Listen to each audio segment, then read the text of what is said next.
Two ways to look at tonight's game. One, the Blue Jays win and go to the World Series.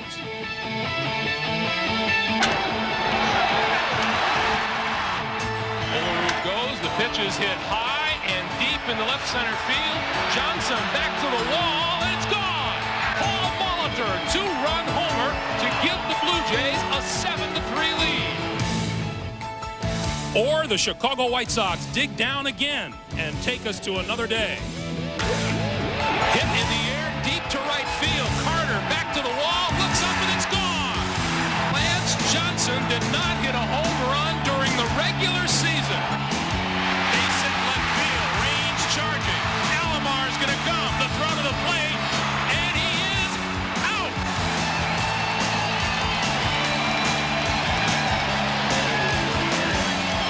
In Game 5, Toronto's Juan Guzman got it done.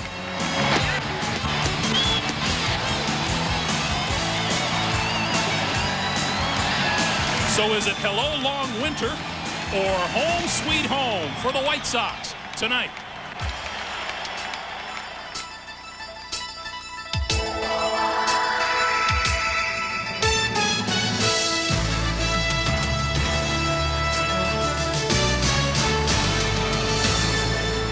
Welcome back to Chicago and to New Comiskey Park. Nearly frostbitten tonight, both literally and figuratively, as the Toronto Blue Jays look to put the Chicago White Sox on ice. Up 3-2 in this series, the Blue Jays could wrap it up tonight. For the White Sox, to paraphrase a famous North Sider, let's not only play two, let's win two. It's Game 6 of the American League Championship Series, the Toronto Blue Jays versus the Chicago White Sox. Good evening, everyone. I'm Greg Gumbel. Pat O'Brien is a bit under the weather this evening, so we've given him the rest of the evening off. Welcome to CBS's continuing coverage of the League Championship Series, and we will take you all the way through to the final pitch of the World Series. And welcome also to a cold, crisp October evening here on the south side of Chicago, where the temperatures are cool indeed. The skies are clear, but the temperature right now at 48 degrees, it may get down to the high 30s before the evening is over. The Chicago White Sox failed to win the first two games here of this series. They have failed to win a game in Chicago in the postseason since Game 1 of the 1959 World Series. Standing or staring in their way is Toronto right-hander Dave Stewart. Now, the story tonight, manager Gene Lamont of the Chicago White Sox has shaken up his batting order, benching Bo Jackson and Ron Karkovice, who are both hitless in 24 at-bats. Pat O'Brien talked with Lamont earlier about those changes. Why the lineup changes tonight? Well, I knew I was going to make some changes, Pat. I just, after the game, I actually knew that probably Mike LeVallier would be the catcher tonight. Why? Well, Ron's had a lot of problems. Well, he's struggled in the playoffs, and he's had trouble with Stewart, through the years. So, it's not as though we're putting a bad defensive catcher. Mike's an awful good defensive catcher, too. If he wasn't, he wouldn't be in there. The DH, I wasn't sure what I was going to do.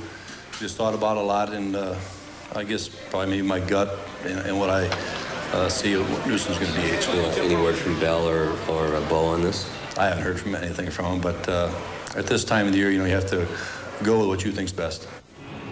And so the stage is set. I'll be back in a moment with Jim Cott and Jim Gray. So you sit back, enjoy the warm home, and have a good time right after these messages from your local station.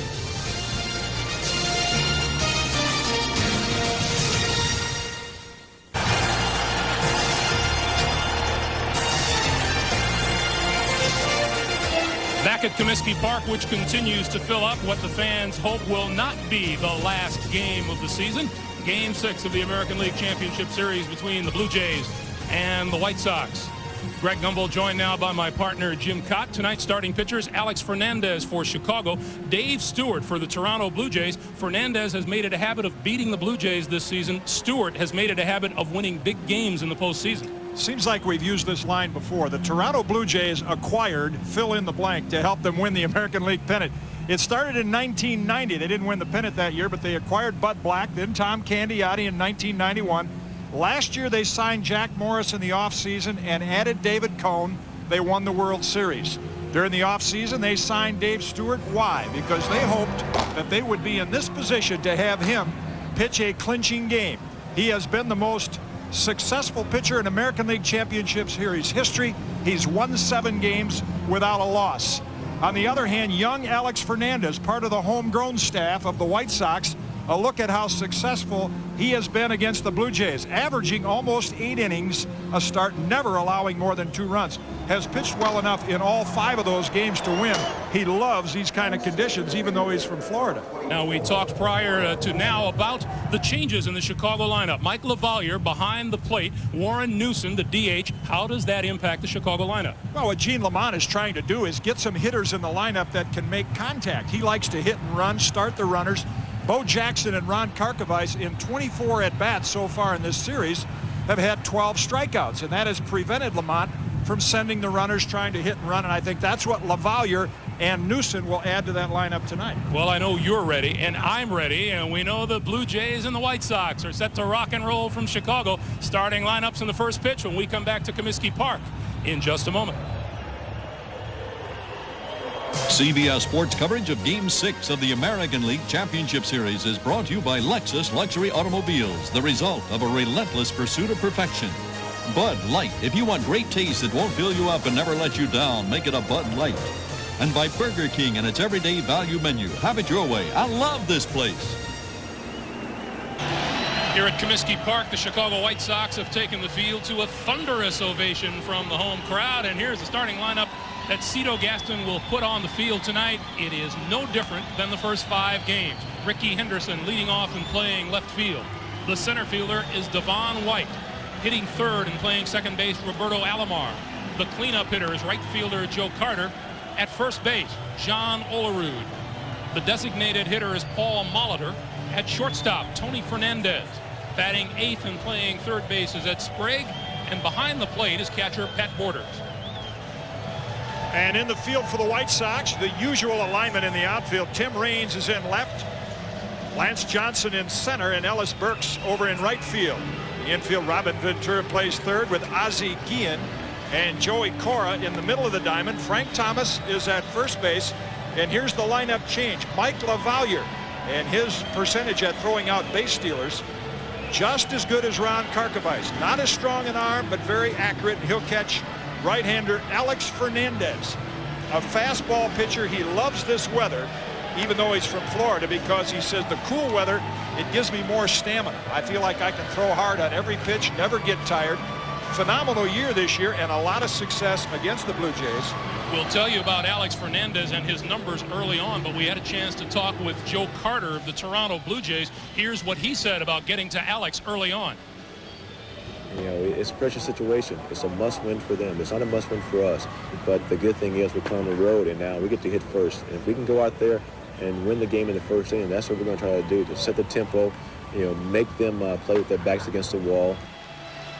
And that's what the Blue Jays will have to do. Alex Fernandez has been very stingy in the first innings of games this season. The best in the American League at holding down the opposition in the early innings. Scoring first has meant something in this series in the first 5 games so far. And you couple that, Greg, with the fact that Dave Stewart, as great a pitcher as he is a little more vulnerable in the early innings. And the White Sox score well in the early innings. So the first third of this ball game figures to favor Chicago, and it's going to be important for them to get on top. Dave Stewart getting his mind set for his half of the first inning. Meanwhile, Ricky Henderson steps in at the plate. 3 for 20 in this series, but 2 out of 5 in Game 5 on Sunday. And Alex Fernandez starts him off with a breaking ball strike. There is an early answer to whether or not pitchers will have difficulty gripping the ball in cold weather. Fernandez threw a curveball strike. You see those first inning ERA numbers, just 4 earned runs in the first inning in 33 starts this season. And he runs the count to 0-2.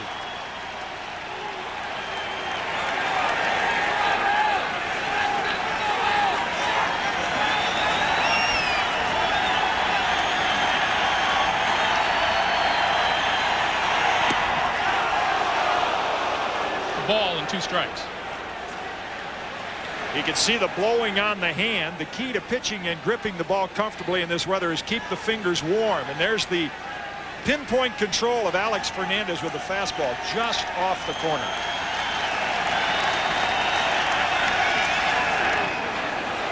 Count now even at 2 balls and 2 strikes.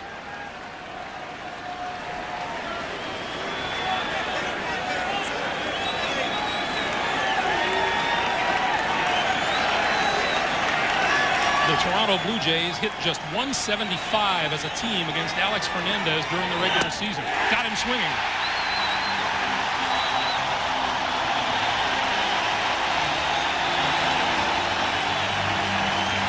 Rule number 1, keep Ricky Henderson off the bases. And rule number 1 for Alex Fernandez has been challenge big league hitters with my fastball with 2 strikes. I don't think there's any young pitcher in the American League that gets more hitters out with a fastball with 2 strikes, and good hitters like the Blue Jays have in their lineup. Here's Devon White, hitting over 400 in the LCS, 9 for 22. And a breaking ball for a strike again.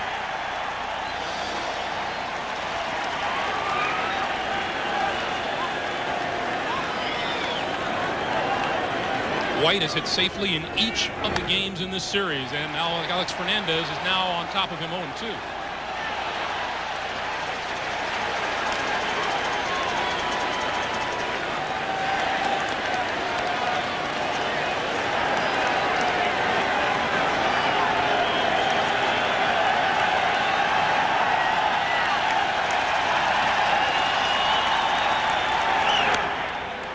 Got it in tight on him, and that's something that you will see if the pitchers are on their games. They will force the hitters to swing at balls tight on them tonight. And here again, what unbelievable control for a young pitcher of his fastball. That's the only pitch that you can throw to all 4 quadrants of the strike zone, and he really can move that pitch around.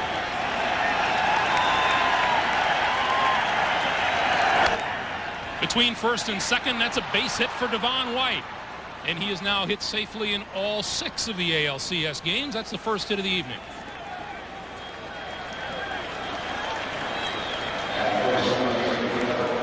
Got it in on the hands, but not quite enough. You could see White almost fight that ball off.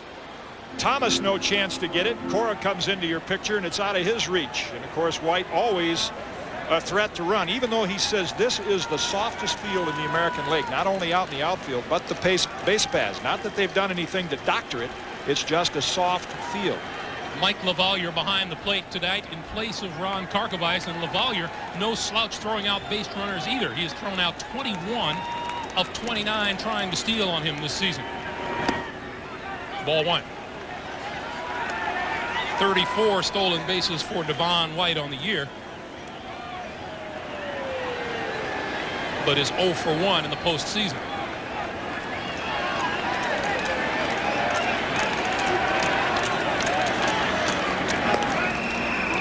Saw the numbers on Mike LaValliere. Gene Lamont, who was a coach for the Pirates when Mike was there, said this is the best year he's had on a part-time basis since 1987 when he won the Gold Glove in the National League. Very accurate throwing arm.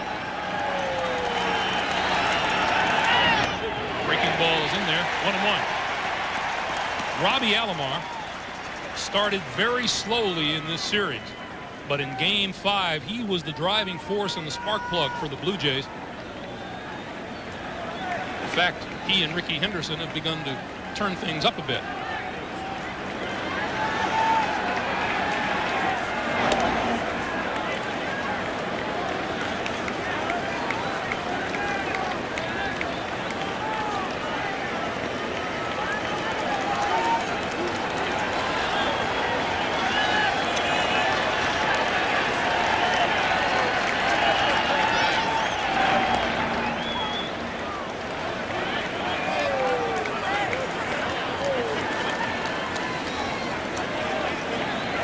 Very much like teammate Jack McDowell. Quick feet, hold runners close, tough to steal against.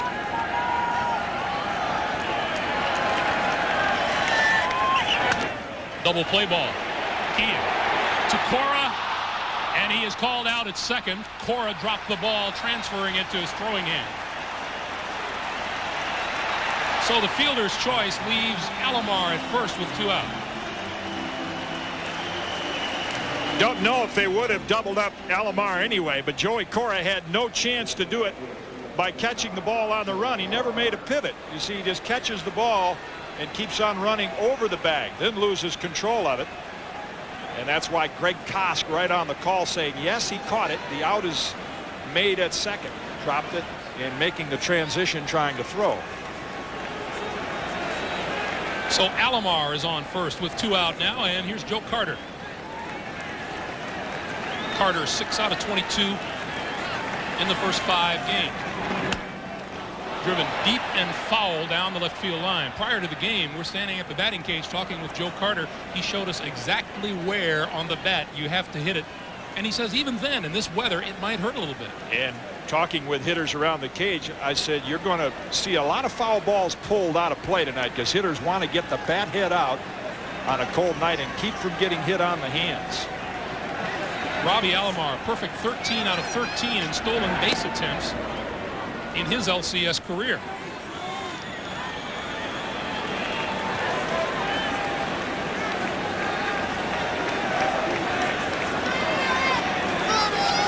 Ricky Henderson, let me correct that. Alomar has 2 steals in the World Series.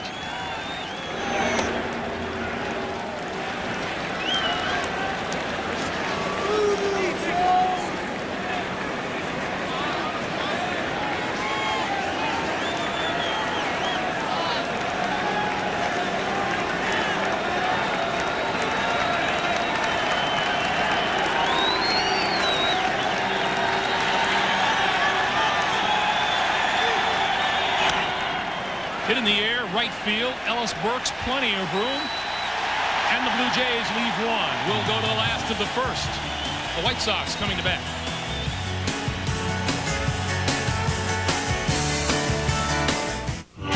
Welcome back to Chicago, and here's manager Gene Lamont's batting order for the White Sox, and a different look to it this evening. The leadoff man is left fielder Tim Raines. Joey Cora hits second and plays second base. Frank Thomas, the first baseman, hitting third. Robin Ventura in the cleanup slot at third base. Ellis Burks is in right field. The designated hitter, Warren Newsom.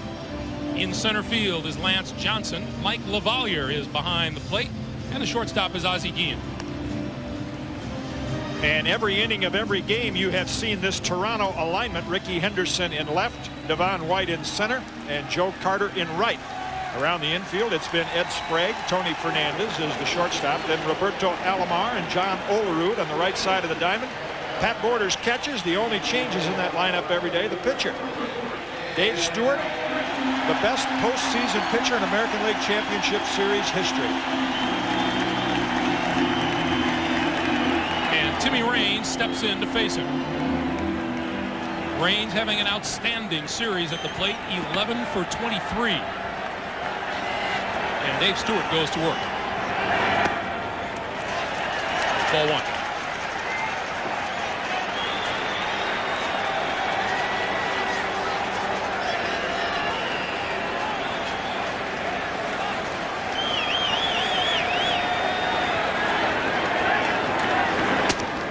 That's outside, 2-0.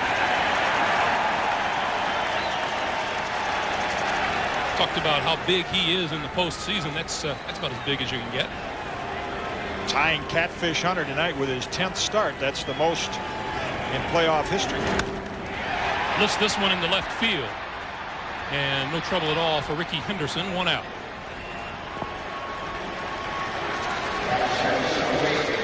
Here's Joey Cora.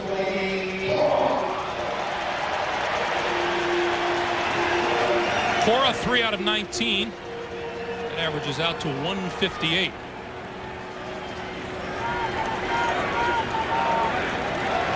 Well below his 268 average on the year. Called strike 1.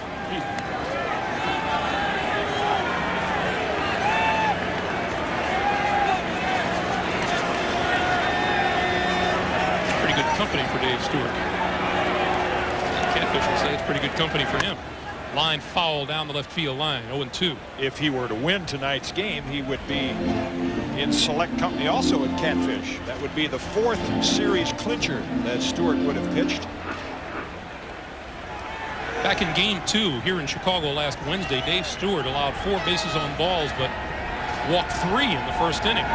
Was off to a slow start, but not here. He gets Cora on strikes.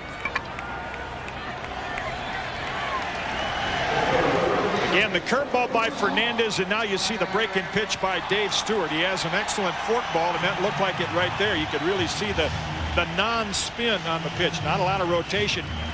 And the fact that the pitchers are throwing those in the strike zone tells you that even though you see the breath coming out there of Joey Cora, the cold weather not affecting the grip. And here's the big hurt, and a big swing and a foul at the plate. Ken Kaiser felt the big hurt.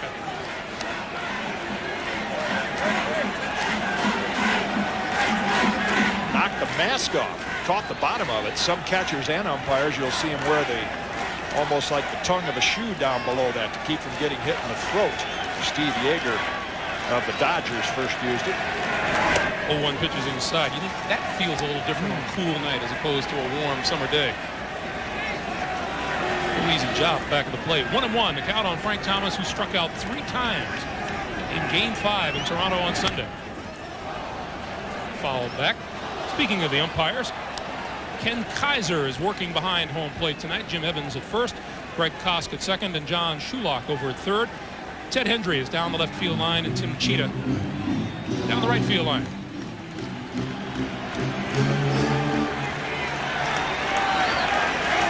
One-two pitch.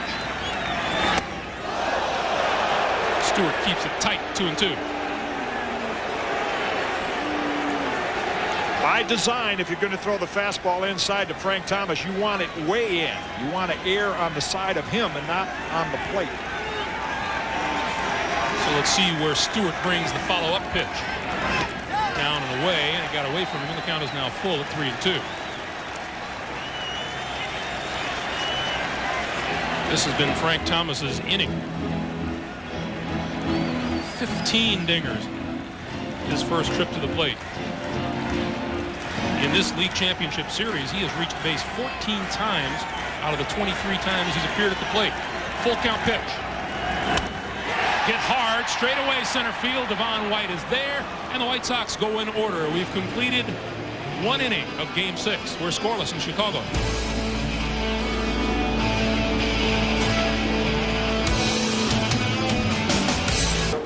The overview of Comiskey Park on the south side of Chicago. And a nice one it is. And that's downstairs. That's head groundskeeper Roger Bossard taking a look at the weather radar. And the good news is there is no precipitation. The bad news is there is no warm front moving in. I'll tell you what, not as cold as everyone thought it would be, though. Down around the batting cage and on that playing field with the light shining down, it is not really a factor right now as we've seen the pitchers control the ball well. Might get that way a little later. Here's John Olerud to lead off the second against Alex Fernandez, and high and tight fastball, ball 1. Not as cold as everyone said, and you were standing here in top coat and gloves. We're not moving around. Those guys are active out there. Well, they aren't that active. I think the pitcher's the only one that's active out there. Another tight one, 2-0. But when you have the adrenaline flowing through anticipating going to a World Series and you're wrapped up in it, the weather is the last thing on your mind. Throwing the ball and hitting it is what's on those players' minds. Olerud, another one inside. Did you feel when you pitched in cold weather you had an advantage? Definitely. If you can grip the ball and you have a good fastball like Fernandez, hitters' bats are bound to be a little slower. And if you can get that fastball in on the hands or keep it out of the middle of the plate, big advantage. And on 4 pitches, Olerud is on base.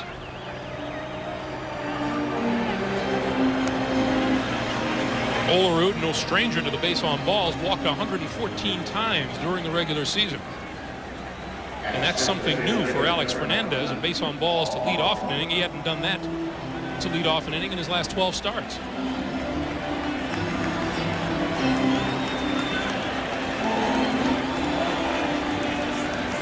Here's Paul Molitor. See Alex Fernandez blowing on his hand, and that's something that umpires will allow under conditions such as these. Going to the mouth.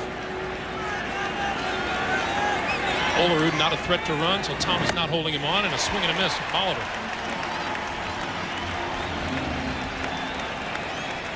Yeah, Frank Thomas wants to get every advantage he can with Paul Molitor in the batter's box, because anything out over the plate, Molitor can shoot into that hole, can go the other way as well as any hitter in the league.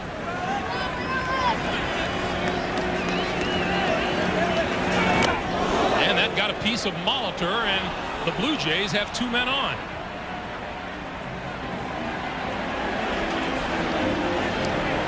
Unlike Alex Fernandez with the outstanding control, you know he wants to keep Molitor from going to right field, and he nicked him on the hand with that one. Even though he's had outstanding control of his fastball, a couple get away here in the second inning. And with the Blue Jays lineup, even down at the bottom, dangerous. They've got some guys down there that are productive. And this would be no guaranteed bunt situation here with Tony Fernandez, who can really handle a bat. Ventura will crowd in from third, but they might give Fernandez a pitch or two to try to slap it that way. You see Frank Thomas in on the grass at first.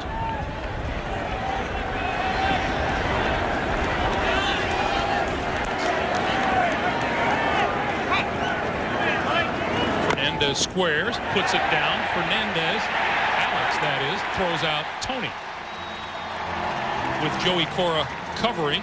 So the sacrifice moves Toronto runners to second and third with 1 out.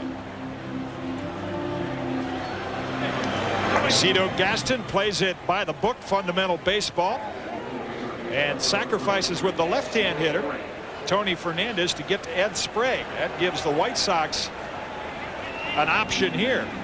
Try to make Ed Sprague chase something with first base open and go after Pat Borders, who's the number 9 hole hitter.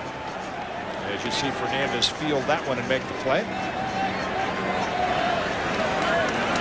Ed Sprague started the LCS well, went 4 for 5 in game 1. He is 1 out of 13 since.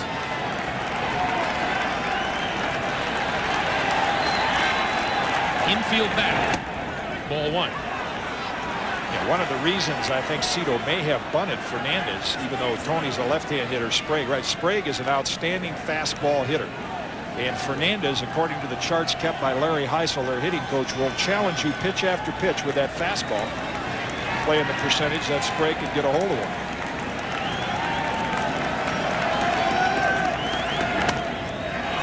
Pitch foul back, a ball and a strike.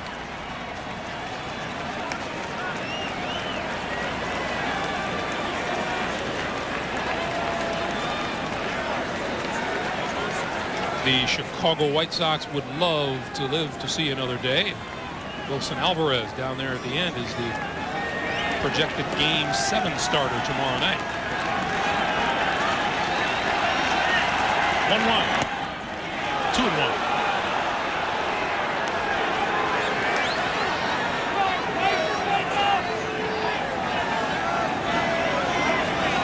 Got a base to play with, so chances are they're going to keep it out of the middle of the plate against Sprague. Up and in or down and away.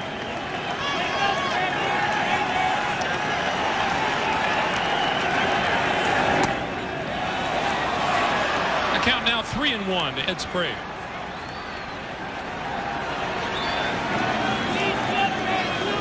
Sox skipper Gene Lamont. Lots of speculation all day yesterday and early today as to what Gene Lamont would do about his designated hitter position.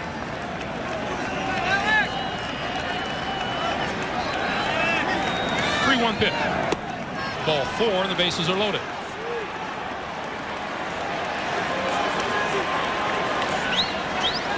Bases loaded and 1 out here at Comiskey Park. We're in the top of the second inning. John Olerud, who led off the inning with a walk, is on third.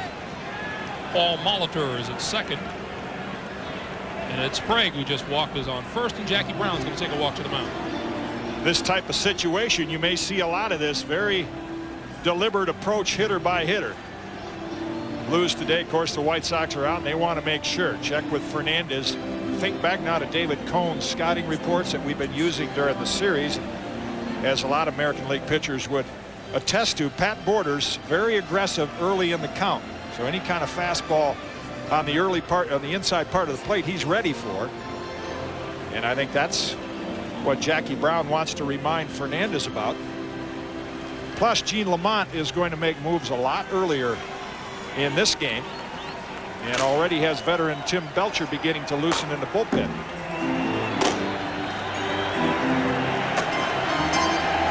So here's Pat Borders.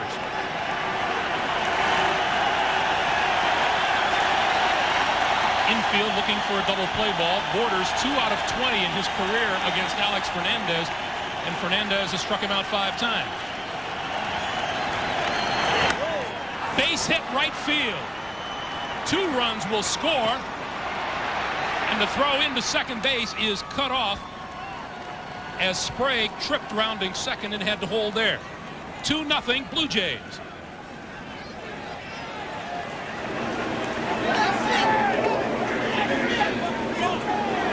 Important early runs. The team that has scored first has won every game of this series, and Pat Borders, last year's World Series MVP, first pitch swinging, gets Toronto on the board. Almost looked like he went to right field by design with that pitch. The soft turf out there. Ellis Burks has to field it carefully. So it's a 2-0 game in the top of the order, and Ricky Henderson. Curveball misses, ball 1. Something Alex Fernandez has not done in this inning that he did in the first was get ahead of the hitters on that first pitch. Pat Borders has now hit safely in 19 of his last 20 postseason games. That's called strike 1. What happens when a pitcher's had the kind of success, Larry Heisel, the Toronto Blue Jays hitting coach, keeping the charts, he's got 5 games worth of Alex Fernandez in terms of pattern. He said, I don't know if we can hit him, but we have a pretty good idea what pitches he throws in certain situations.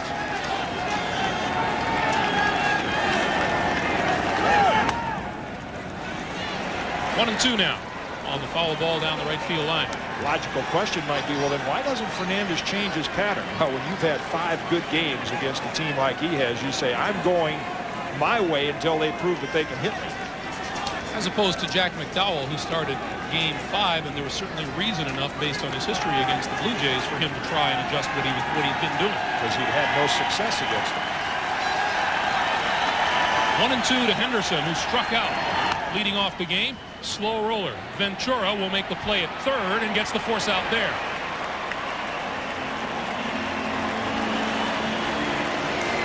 Chalk it up as a fielder's choice for Henderson, and Sprague is forced to third.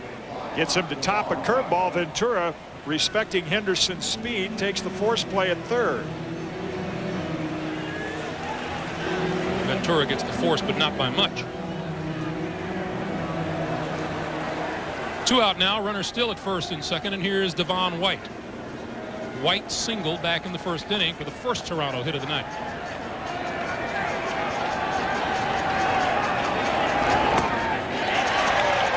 Oh and 1. Toronto, 2 runs, 2 hits, no errors. The White Sox scoreless and hitless.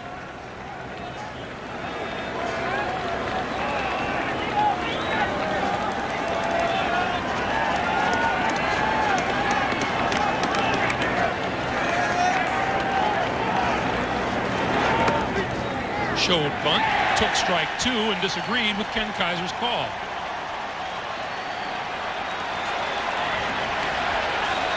Devo felt he pulled the bat back in time. Kaiser said it was a strike anyway. And Kaiser asked for no help from the base umpire. Boy, sure didn't look like he made any attempt there. White said, was it on the pitch or the bunt? He said, no, you bunted it. 0 and 2. Misses outside, a ball and 2 strikes.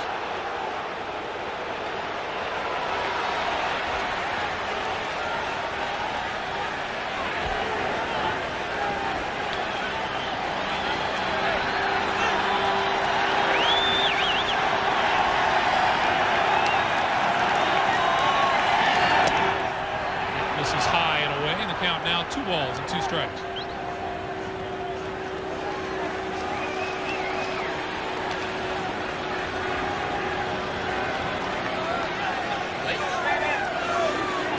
Fans braced for it to get a little cooler before the night is over here in Chicago.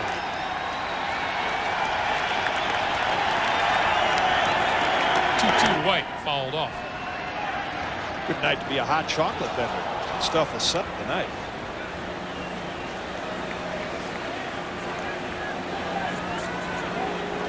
A couple of guys in this league championship series who have done okay in the postseason.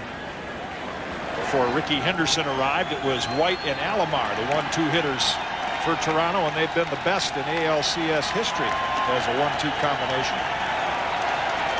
Another 2-2 pitch to Devon White. Inside, and the count is now full, and the runners will be going with this pitch.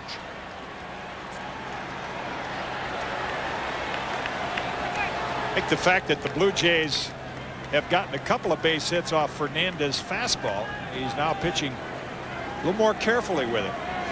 Early innings, you seldom see him fall behind hitters as often as he has this inning.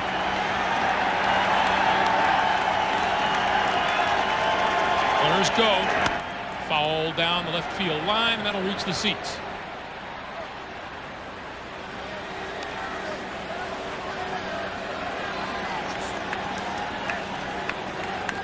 Fernandez had to work a great deal harder this inning than in the first. It is amazing that a young pitcher growing up in Miami, pitched his college ball there, would love cold weather. You could see him blowing on his hand and trying to get enough moisture off your forehead just to be able to grip that baseball, get kind of a tacky feeling, keep it from slipping out. 3-2, 2 out, runners go. Ground ball. Cora makes the play and throws him out. The team that scores first has been most successful in this series. The Jays have done that here in the second. They lead it 2-0.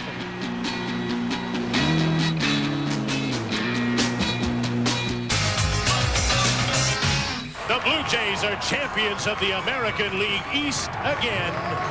You're so unbelievable.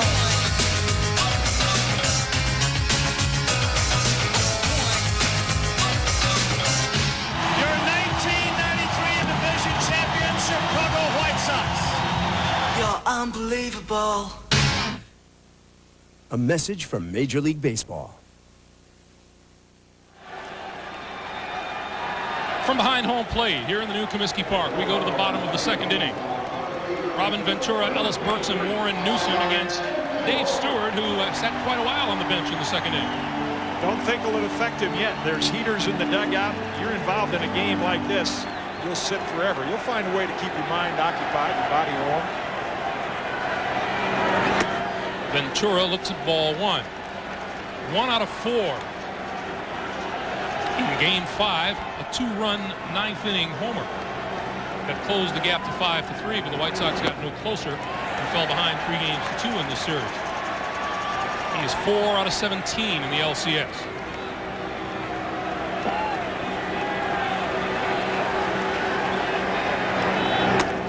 That's outside, and Stewart now 3-0.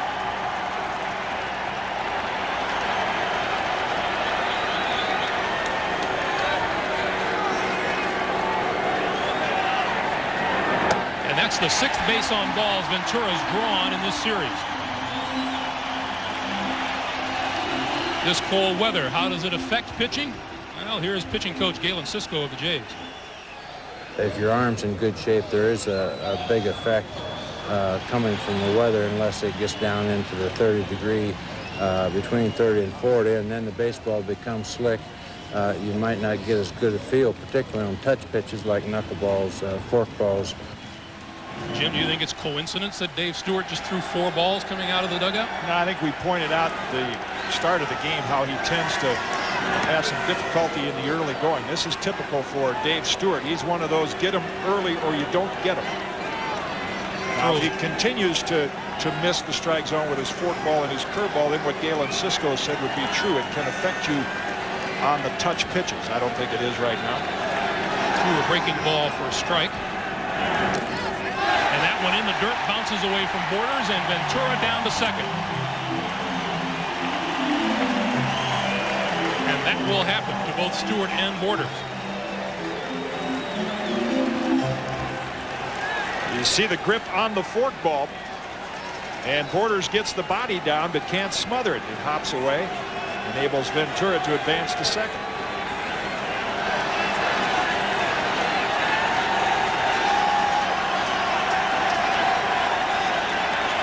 So the wild pitch moves Ventura to second, and Burks follows this one down the right field line, and it's now a ball and 2 strikes. Even though Dave Stewart has not pitched in a great deal of cold weather, but we've raved about Alex Fernandez's success We can come up with a stat for everything, right? And even in games that Stewart has pitched when the temperature's below 50, he's been successful. So he can handle it. 1-2 to Burks. Good stop by Borders. 2 balls, 2 strikes.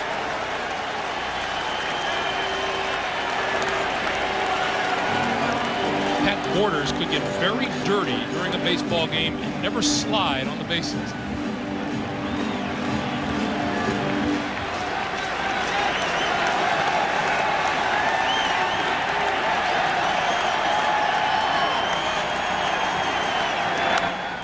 Off the fists, back of second, Tony Fernandez, and now Robbie Alomar.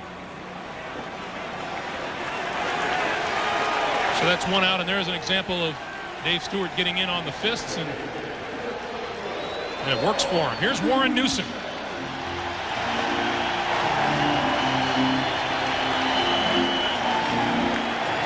Newson was the Chicago White Sox leading pinch hitter during the season. 14 appearances in a pinch hitting role. He was a .300 hitter on the season.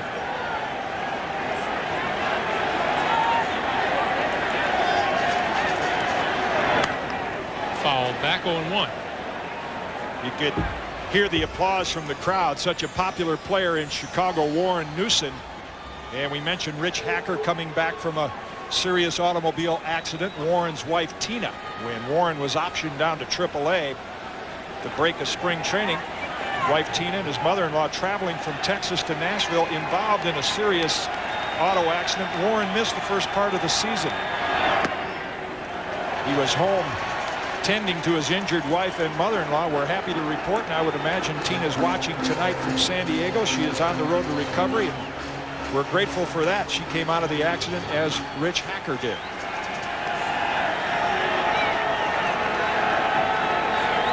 One pitch. Swing and a miss, 1-2, and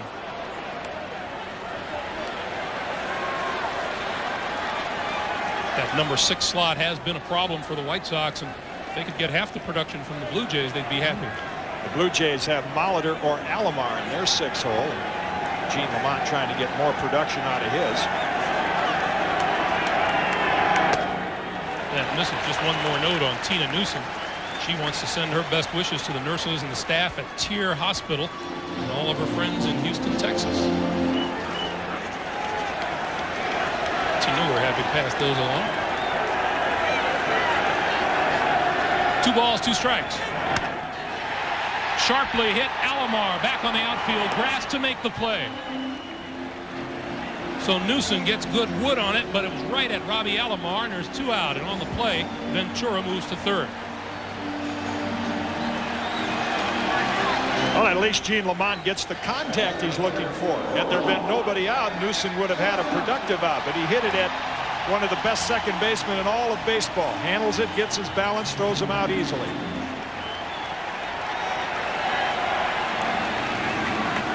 So 2 out, and here is Lance Johnson.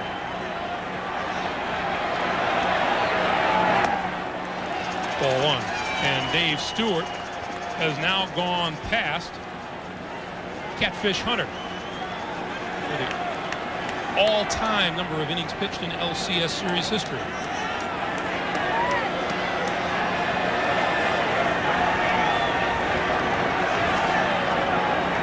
1-0 pitches outside, 2-0. Catfish has figured a lot in our conversation so far this evening. Pitched for a lot of championship teams in Oakland, and then good years for the New York Yankees.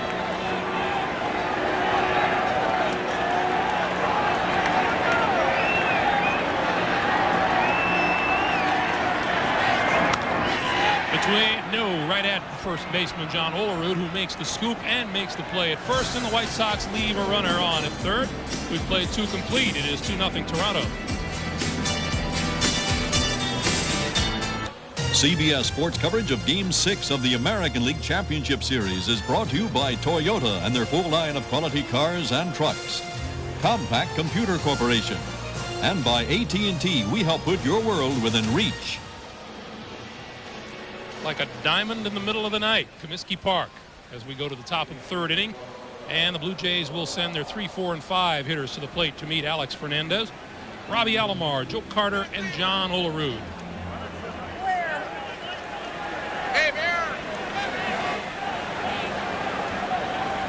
Alomar bounced into a fielder's choice in the first inning, leading off the third. Strike one. Here's David Cohn's scouting report on how you pitch to Roberto Alomar. Robbie Alomar is their money player, a great situational type hitter in that he can go for a hit and run base hit the other way or go for the big home run as he did against Dennis Eckersley in the playoffs last year.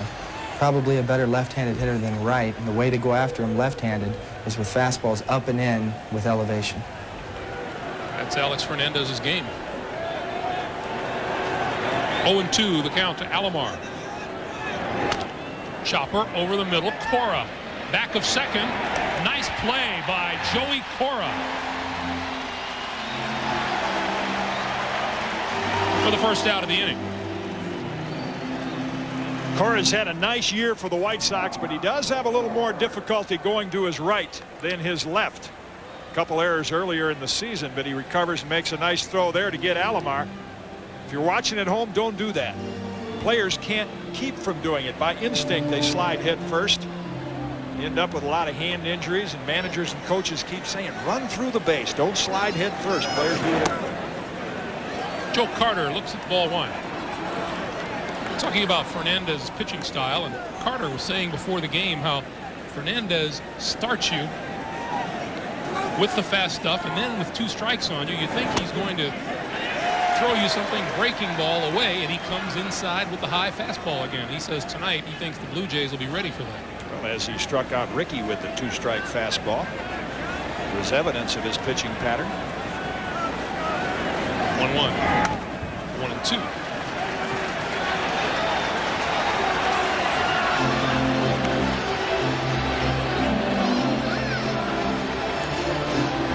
Packed house, Comiskey Park in Chicago.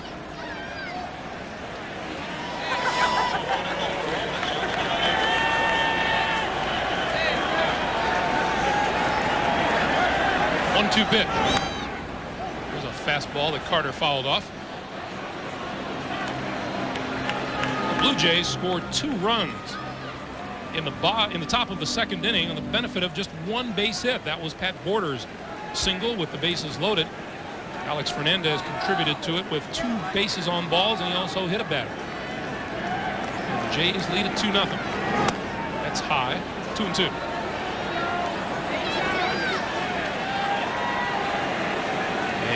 Blue Jays, as usual, getting production out of the lower end of that batting order. 2-2 pitch. And that one knocked LaVallier's mitt. Oh, it knocked the mask off. Mike LaValliere, accustomed to being in these types of games. Most baseball fans remember the terrific years he had with the Pittsburgh Pirates. Got a chance to play in championship series play.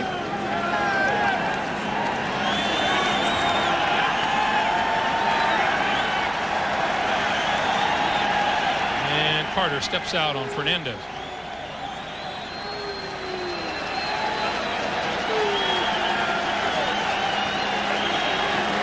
Two-two pitch, fouled again.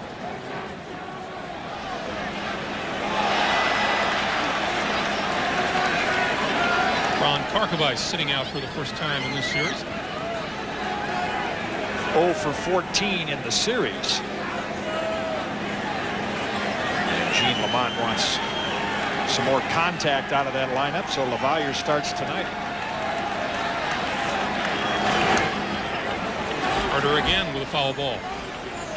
See him continue to work Carter with fastballs, as you referred to. Carter looking for the 2-strike fastball, but after you foul a few pitches off, then it's a battle of who's going to change. Fernandez and LaValliere look out there and say, okay, he's fouled 3 straight fastballs off. Maybe now's the time to go to the curveball. The fastball foul, and this one also reaches the seat. So Carter hangs in with the fastball, and you're right, by now looking for it.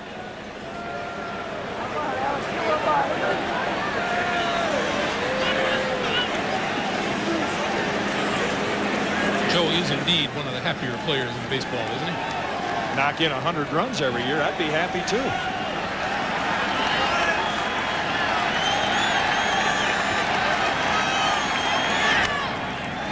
Down the right field line. Thomas looks like he might have room, and he does.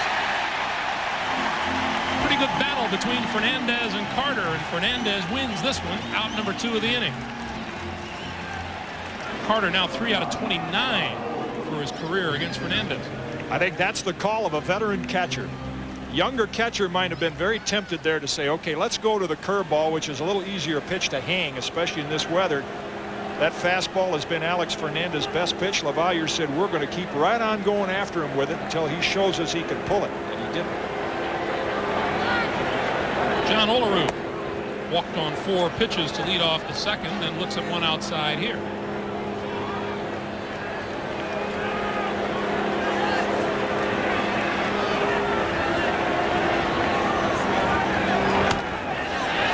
Pops it back of the plate. LaValliere should have room, and he does. The Blue Jays go in order in the third and will return to Comiskey Park here in Chicago after this word from your local station.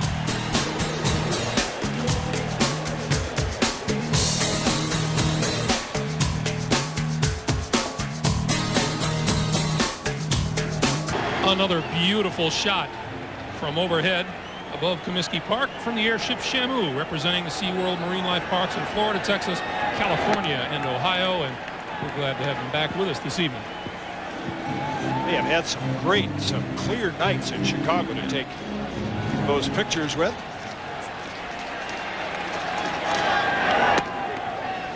That's called strike 1-1.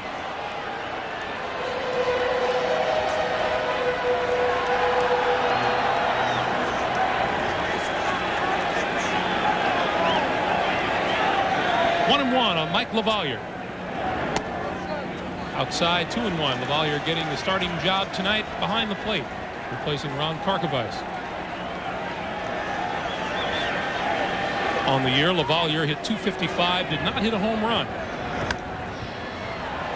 Down the third base line, Sprague chasing and making the catch.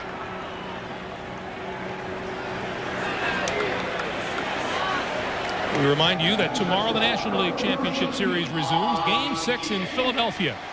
The Phillies hosting the Atlanta Braves. If the Toronto Blue Jays win here tonight, starting time tomorrow night is 8 p.m.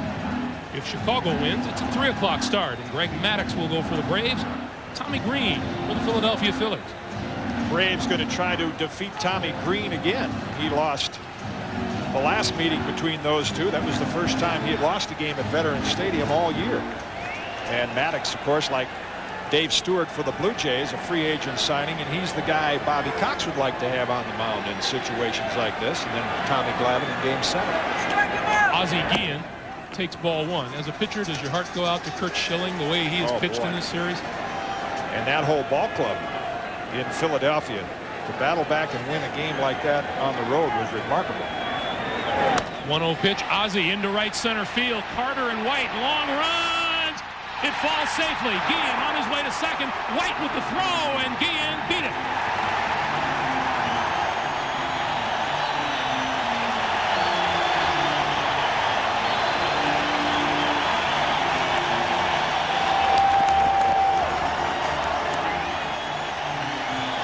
First Chicago hit of the night. An Ozzie Guillen 2-base hit.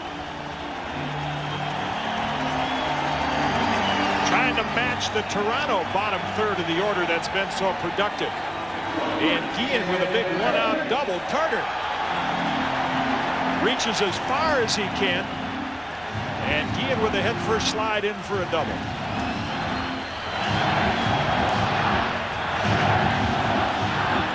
So the Chicago fans with something to cheer about here in the last of the third will go to the top of the order in Tim Raines. Pretty good throw by Devon White, who was going the other direction when he picked up the ball. And Guillen slid to the right side of the bag. You see him slide over to the inside, so Fernandez had to reach to try to tag him.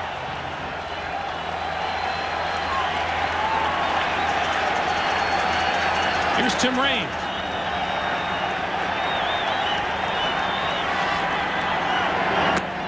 Outside, 1-0. A lot of great shortstops from Venezuela.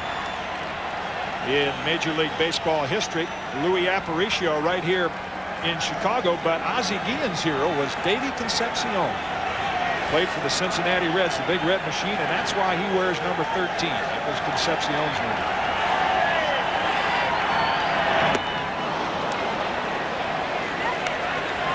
1-1. Another former Major League shortstop from Venezuela as part of the Chicago White Sox broadcast team. Does Hispanic broadcasts on radio, Chico Carrasquel.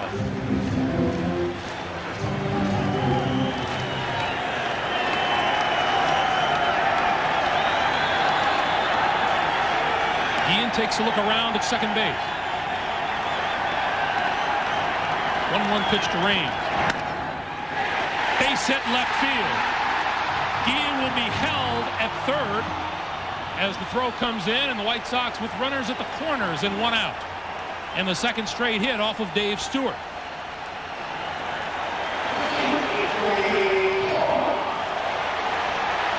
Tim Raines takes the outside pitch the other way. No chance for Sprague or Fernandez. And even though Ricky Henderson does not possess a strong arm, you can see where he fields this ball.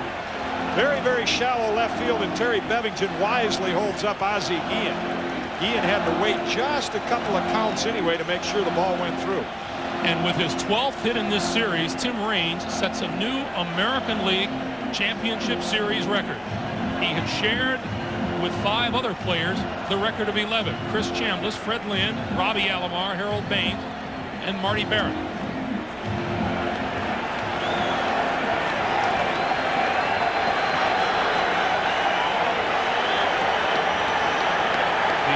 Changing expression of Cito Gaston in the dugout. Here's Joey Cora, strikeout victim his first time up.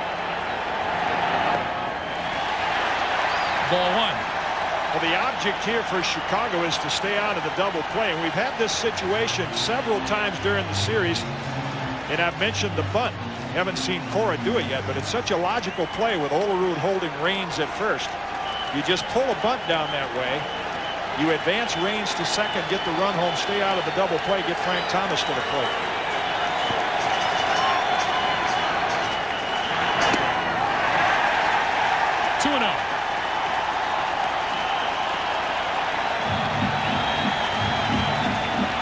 The White Sox have not done nearly as well, but they've had almost as many chances.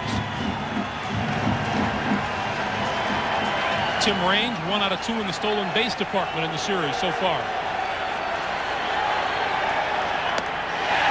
Ball 3.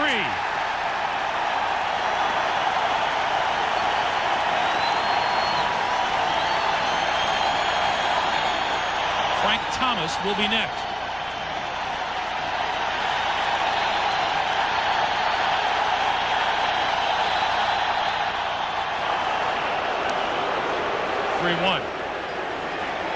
He's going to take a look at Terry Bevington, whether he gets the take or does it on his own. Not a bad idea right here, just to take another one.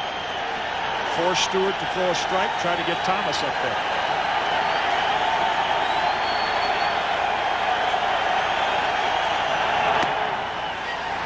And the count now full, 3-2.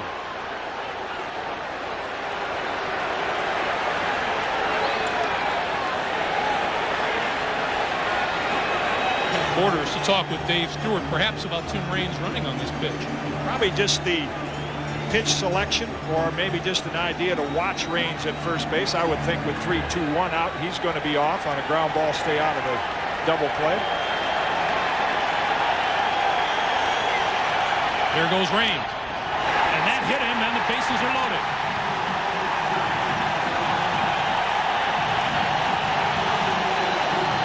Second hit batsman in this ball game.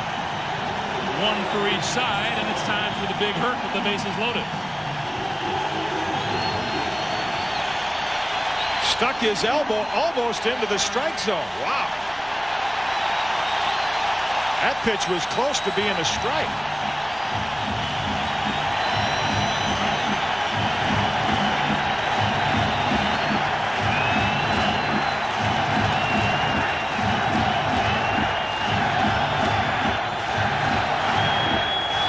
Frank Thomas, 128 runs batted in, second in the American League this season. Bases loaded, 1 out. 0-1.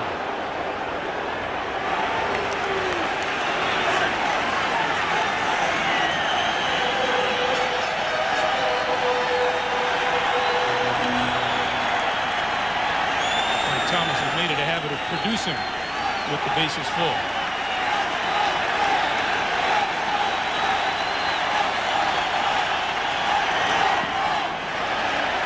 In the dirt, Borders at the stop.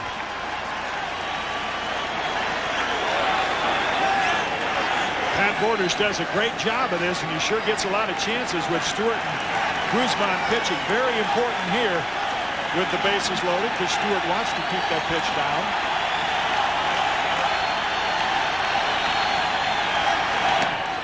Two and one. Frank Thomas named today the Sporting News Major League Baseball Player of the Year. That award voted by the players themselves.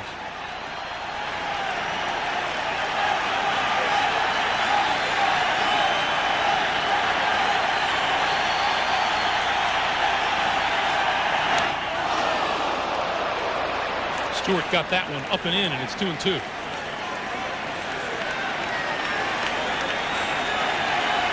Perfectly placed fastball. And remember the big jam that Stewart pitched out of in Game 2. White Sox had the bases loaded, nobody out. And he shut them down. Thomas no chance to extend his arms on that last pitch, and it's now a 2-ball, 2-strike count. Did he hold up in time? He did. First base umpire Jim Evans says the count is full at 3-2. Tough call for Jim Evans to make down there, but you can see Thomas clearly held up the bat in time. And Ken Kaiser talking to the Toronto bench now.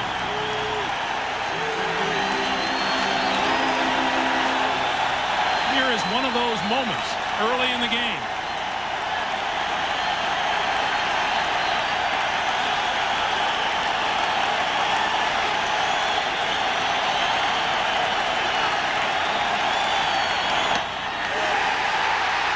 Forces in the run.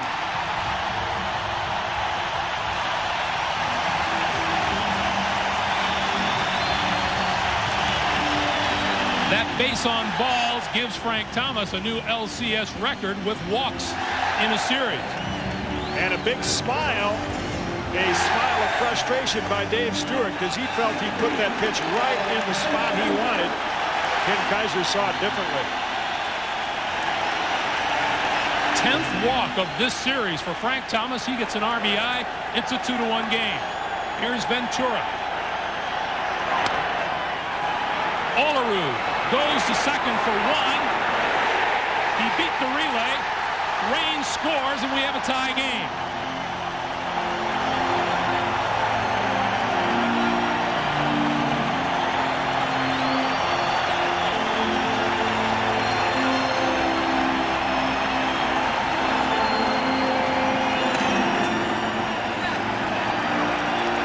Tough chance to get 2 for the Blue Jays.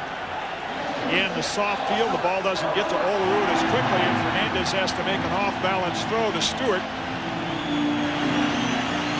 And Stewart keeps the ball in front of him to prevent Cora from scoring, but the White Sox tie it at 2. Here's Ellis Burks. Runners at first and third, 2 out. Ball 1. That's Joey Cora at third. Ventura is on at first. White Sox have scored twice here in the third to tie it. 2-0. Not unlike some of the problems Stewart had early on in Game 2. Typical for him. Ellis Burks right now in a nice hitting situation. He's seen 2 forkballs, 2-0. You can bet he will guess fastball here. Let's see if he gets it. Fans singing out Ellis Burks' name. He did get a fastball, 2-1. Didn't pull the trigger. Must not have been in an area that he wanted it in. Burks has had a good series at 6 out of 19, but he is also stranded. 16 runners while making the last out of an inning 8 times.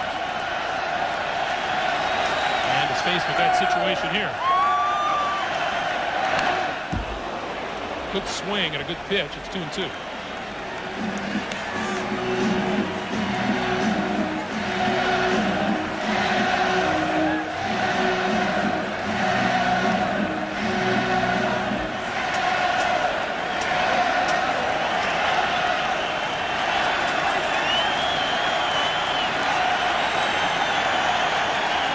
Balls, 2 strikes, 2 outs. Followed back.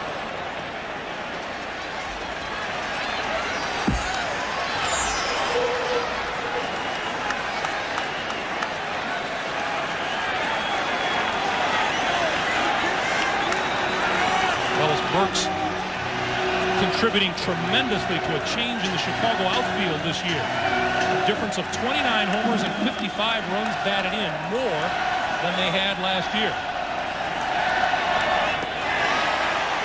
Good stop by Borders. Count is full at 3-2. All the statistics we have in baseball, there should be one for this. There's holds for relief pitchers. No category for catchers on saving runs on plays like that. And they're just as valuable. That kept Cora from scoring the lead run. Ventura will be off with the pitch. And there he goes. That one almost got Joey Cora down the third baseline. Hey, nice pick. It's picked down the third baseline by the ball girl.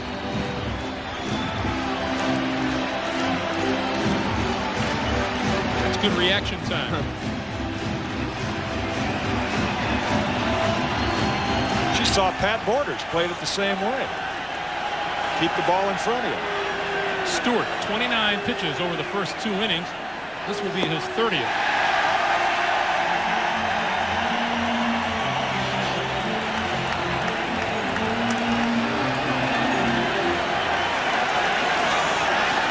In this inning.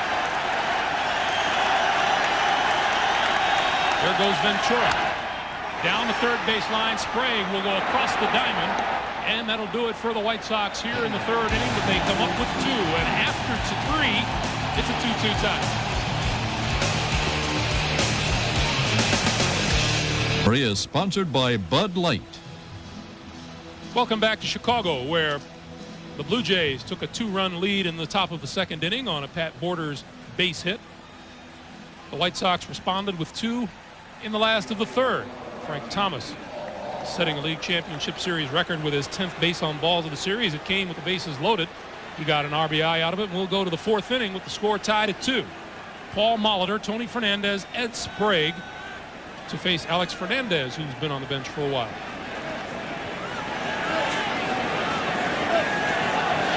Molitor hit by a Fernandez pitch back in the 2nd inning.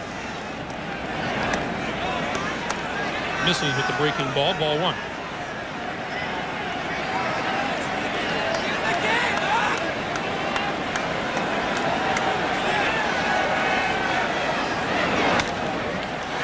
Down the right field line, Burks will give chase, but it reaches the seats. 1-1.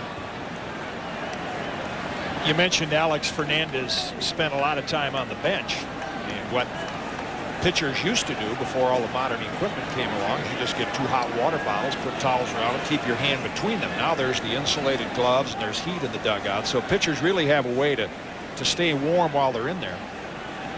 You can go back into the clubhouse. Sure. 1-1 pitches followed back. It's 1-2. But you see the constant blowing on the hand. It's almost like when you're reading a book and your fingers get dry, you want to turn the page. Pitchers do the same thing. They want a little moisture to get just that tacky enough feeling to keep the ball from slipping out.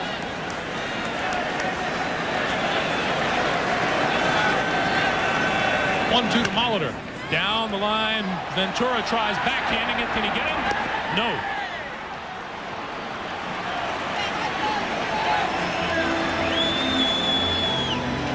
Ventura didn't pick it up cleanly on the first try, and it took him too long to recover, and that's an error. Uncharacteristic of Robin Ventura. He thought this ball was going to be well to his backhand side, but he overran it. It hopped back toward him. He could have fielded that ball the conventional way, palms up, and then by the time he recovers, Molitor has too much speed and he beats the throw.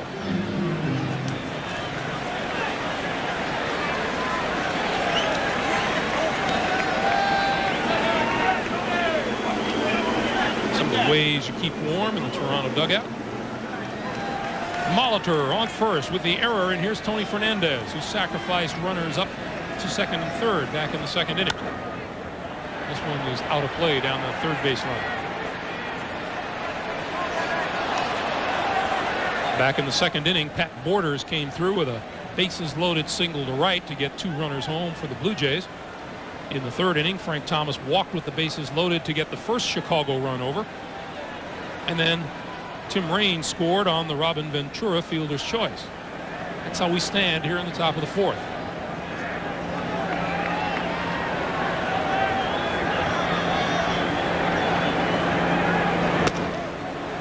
0-1 pitches down and in. It's 1-1 now.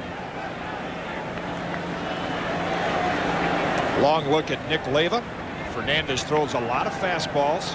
Fernandez would be a very logical hit and run candidate. Can make contact.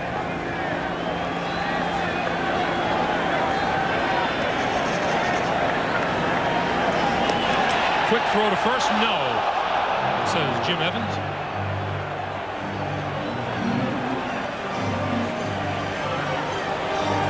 See, Molitor almost looked like he was inching towards second, and I'll tell you got to make sure with big Frank Thomas's feet that you get your hand on the bag. He blocks you off there. I don't think he reached it. He still hasn't reached it. 1-1 pitch is high. 2-1.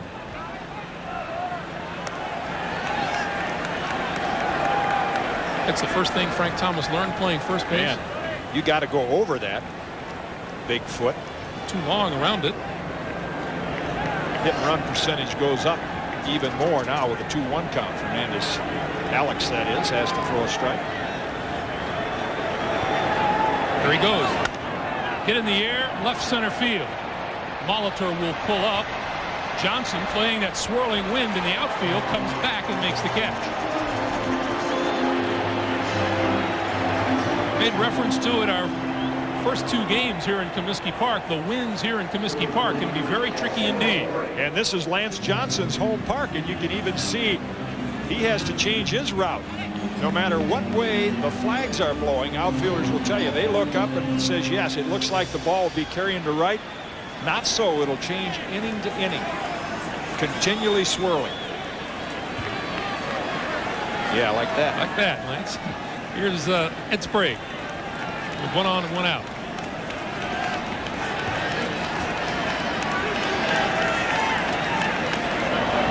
Blue Jays have scored 22 runs in this series so far, and the 4th inning has been the most prolific for them. They've scored 5 times in the combined 4th innings of the first 5 games.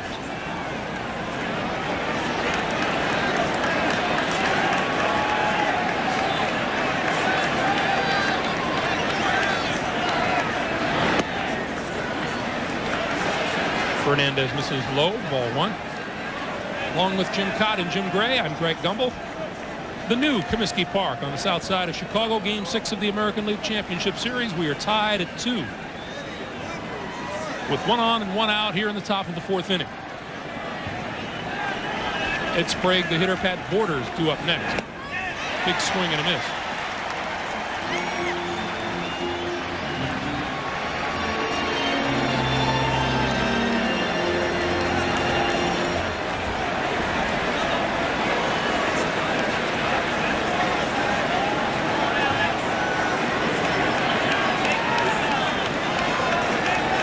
Alex Fernandez 18-9 on the year with a 3.13 earned run average, and Molitor dives back.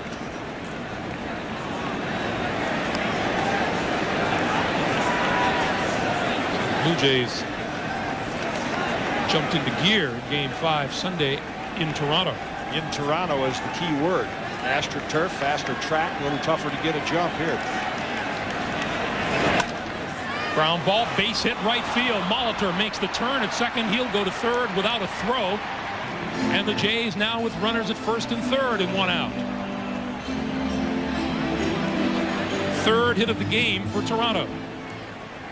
Now you can see why Gene Lamont changed his lineup to put Newsom and LaValliere in that can make contact, because even though Sprague didn't hit that ball sharply, Cora cheating toward second base for the double play can't get to it, so just making contact gets Molitor to third. And here's Borders, who had the 2-run single back in the second inning.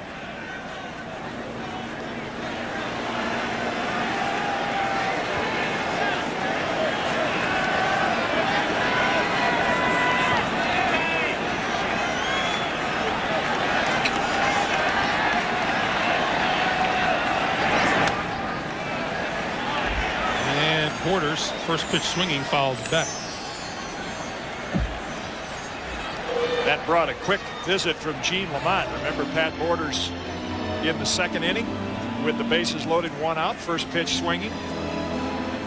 And LaValliere and Fernandez been going at him with fastballs early in the count. You might say, hey, I know you got a good fastball, but this guy's been right on it. Maybe we ought to put a wrinkle in one, throw him a little curveball early in the count.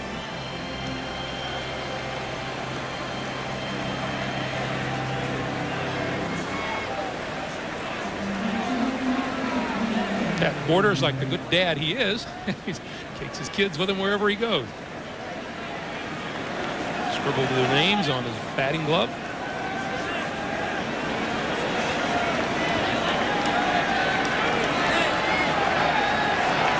As much as he flops around behind the plate, I'd be surprised if that's readable by the end of the game. 0-1 to count.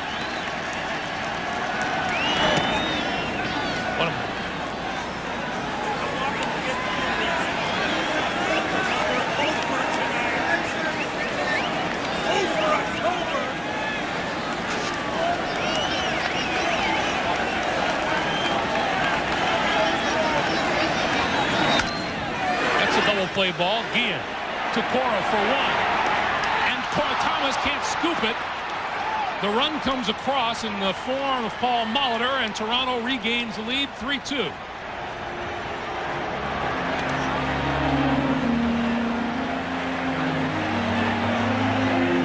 Now the weakest part of the Chicago defense, even though it's been improved this year, the high bounding ball. Guillen gets it to Cora in plenty of time, but the throw is in the dirt, and Thomas, you can see Frank, even at 6'5", didn't reach for that ball. Watch how the ball gets in on him.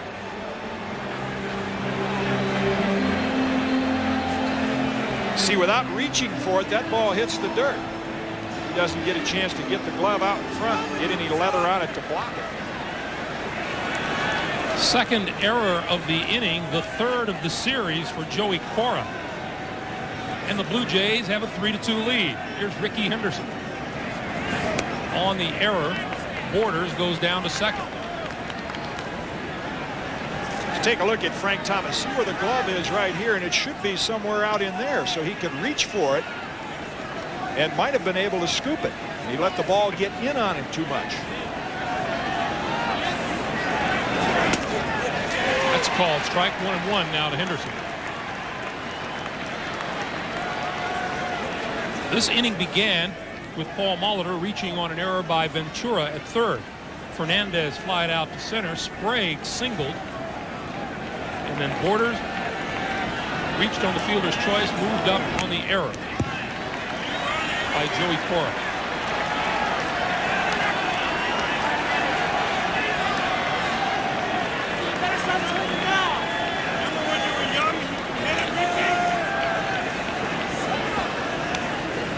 Weak spot for the White Sox. I'd say most first basemen in the major leagues make that play.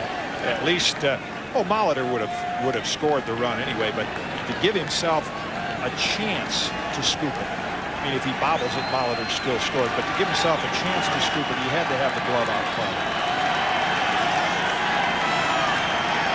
1-2 on Henderson. 2-2.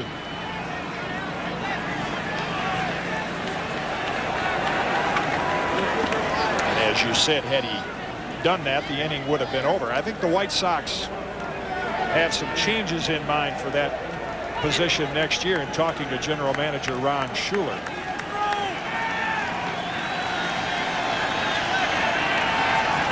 entail making Frank Thomas a full-time DH. Well, the lineup the White Sox put up there and all the controversy even during this series about who's going to be the DH, their lineup screams for a left-hand hitter with some power. And talking with Ron Schuler, the White Sox GM, before the game, he wouldn't commit any names, but he said, I'll have that problem solved next year.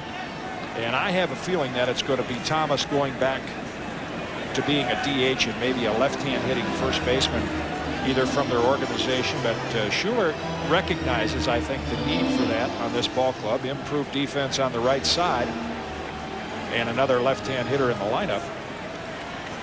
You and I talked, there are a number of left-handed hitting first basemen available. Will Clark, Rafael Palmeiro to name two. 2-2 pitch. Check swing. Thomas flips to Fernandez, and he barely beat Henderson to the bag, and that retires Toronto in the fourth inning, but not before a couple of errors paved the way for the go-ahead run. Last of the fourth coming. 3-2 Blue Jays.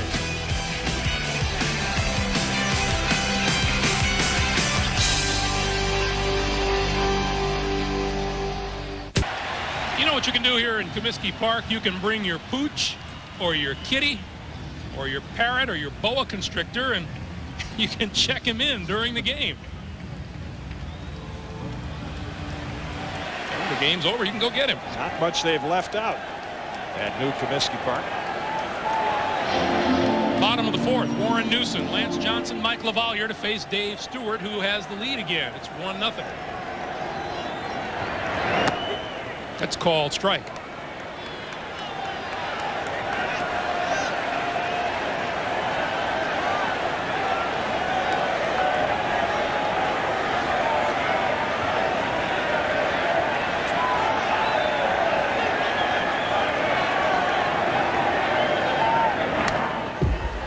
Big swing by Newson, and he's down to the count 0-2. More than anything else, Newson's a contact hitter, and that's what the White Sox have been lacking when they've come up short in critical situations. Hit the ball sharply in his first at bat, but right at Roberto Alomar.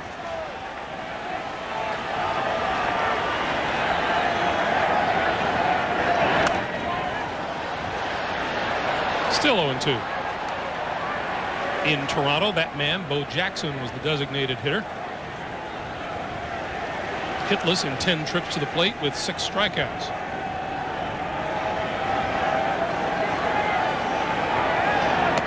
One and two.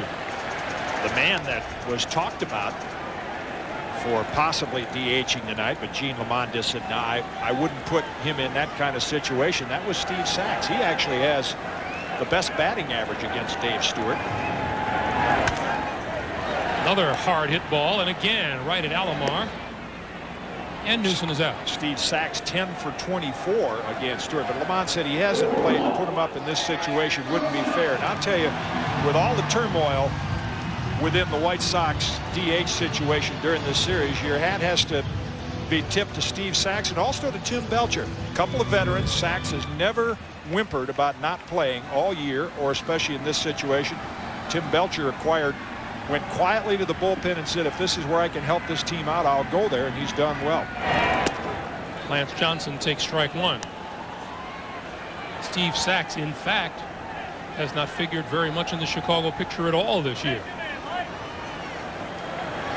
Played a little infield, played a little outfield. Johnson fouls it off, and Stewart quickly in charge, 0-2.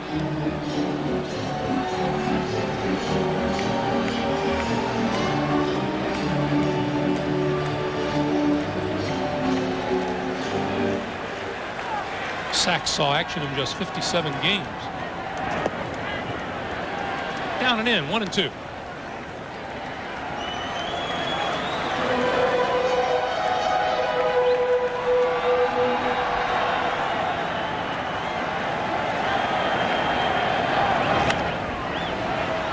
Olerud with the catch for the second out.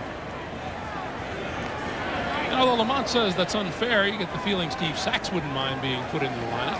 Well, I think if he'd had a chance to play some in September, he wouldn't. I'm sure if he was put in the lineup, he'd welcome the challenge. He's that type of player. I can understand a manager not wanting to put that kind of pressure on a player. Newsom has pinch hit all year. LaValliere has caught 29 games since been here, but Steve Sachs hasn't seen much action at all lately.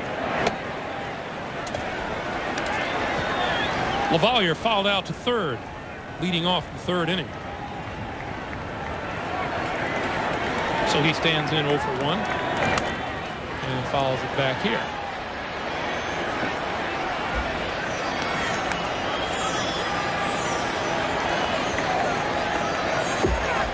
Both Dave Stewart and Alex Fernandez up in the 70s in their pitch count tonight.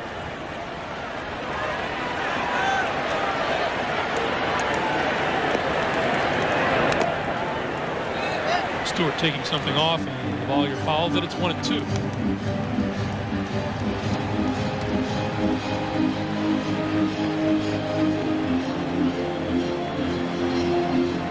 On that shot there, Jim, you want to show me where that pitch was on the plate?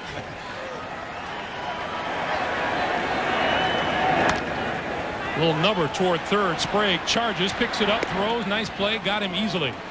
White Sox are out in order in the fourth. 4 complete here in Chicago. 3-2 Blue Jays.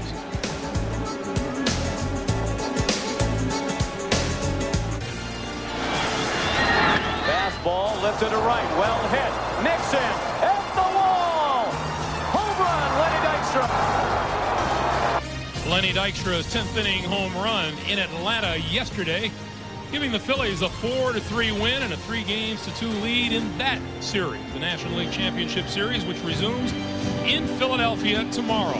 And again, should the White Sox win tonight, game time in Philadelphia will be 3 p.m. Eastern time. If Toronto wins, clinching this ALCS, then tomorrow's NLCS game will start at 8 p.m. Eastern time. We go to the top of the 5th inning here at Comiskey Park. Devon White leading it off against Alex Fernandez, who goes back to the breaking ball to start things off with a strike. Has that National League Series been unbelievable? I mean, if you projected before the series, the Phillies, Jim Fregosi, the Philly manager, mentioned that they would have won the high-scoring games, and the Braves, the close ones. It's been just the opposite.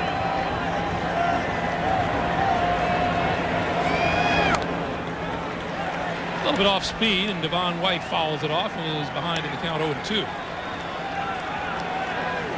Game time temperature was 48 degrees. It has dropped 2 degrees. Nice hat.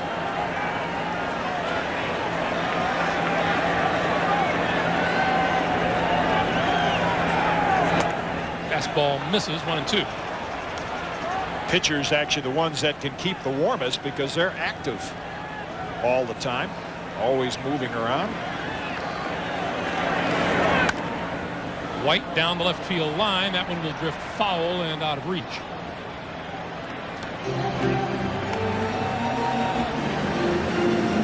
There's the old hand warmers. That's all you want. A little feeling in your fingers. Grab that hot water bottle.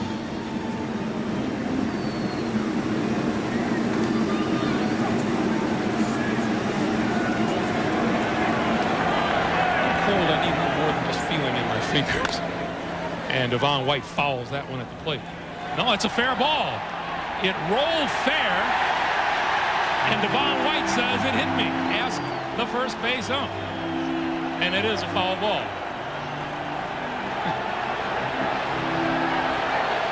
John Shulak, the third base umpire, running in to assist Ken Kaiser. Kaiser said, "No, we got it figured." Get back in your dugout.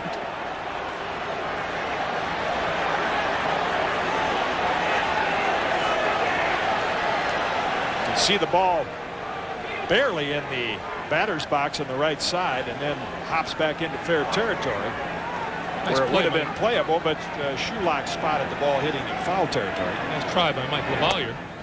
That's outside now, 2-2.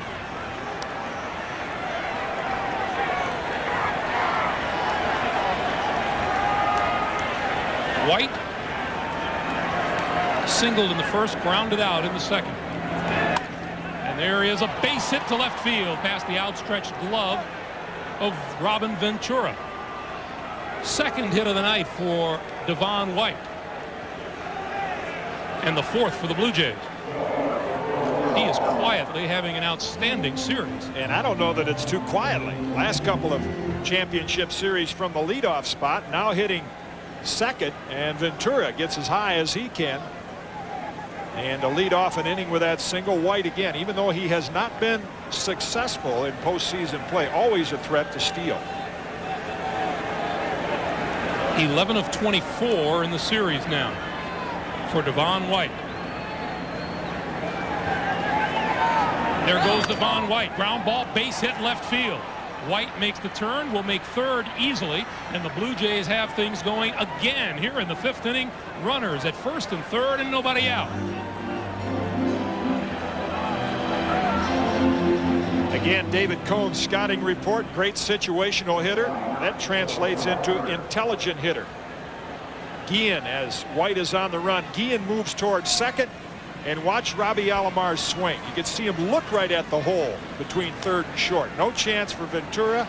Guillen was covering the bag. White gets the third easily.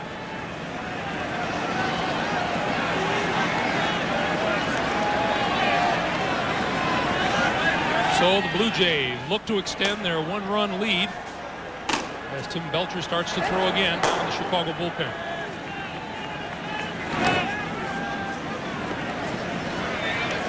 With Alomar at first and White at third, you have speed on the bases for the Blue Jays.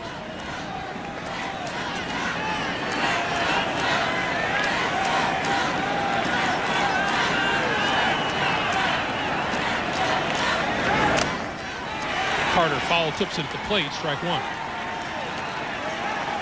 Not since the 1977-78 New York Yankees has a team won back-to-back world championships. The Blue Jays are looking to accomplish that, and the first step would be a victory over the White Sox.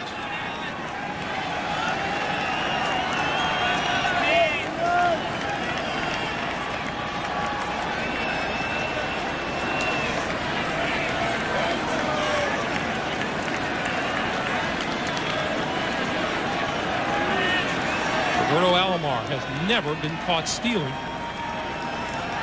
in the postseason. Perfect 13 out of 13. Good fastball from Fernandez. It's 0-2. Fastball after fastball seems to be the pattern to Joe Carter. Remember that last at bat where he fouled off about 5 straight. And they get ahead of him with another one here. And if Carter's assessment of Fernandez is correct, he won't go to the breaking ball outside. He'll look for another fastball.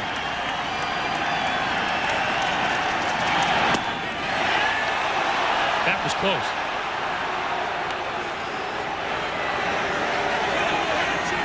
Pitcher's pitch, dropped the arm angle down from about 3/4. You see LaValliere sitting outside, and it was outside.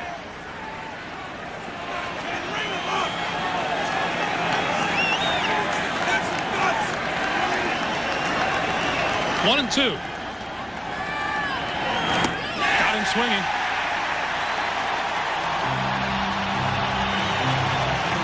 Second strikeout for Alex Fernandez. Big out for Fernandez and the White Sox on a perfect pitch. Outside corner, they get Carter reaching. That almost looked like he came with the changeup. You can see how far Joe was out in front of that one. And a big out because you give Dave Stewart and the Blue Jays a couple of more runs to work with. They're going to be awfully tough to catch, so getting out of this inning almost mandatory. And another tough stick in the batter's box now in John Olerud. Olerud walked and scored the first run of the night in the second, and then fouled out to the catcher to end the third.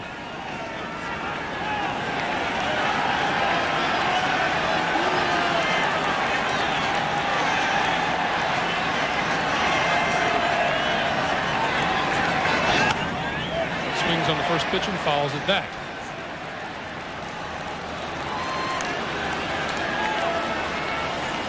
Straight away in the outfield, and you'll see Guillen shaded a little towards second base. They play Olerud a little to pull. Here's where the advantage of a deep lineup, even if Alomar tries to steal and they go ahead and walk Olerud, the left-hand hitter, you have Paul Molitor on deck.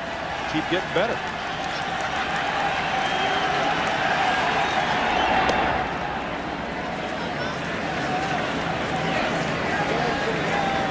Alomar back to first, and Devon White partway down the line at third before retreating.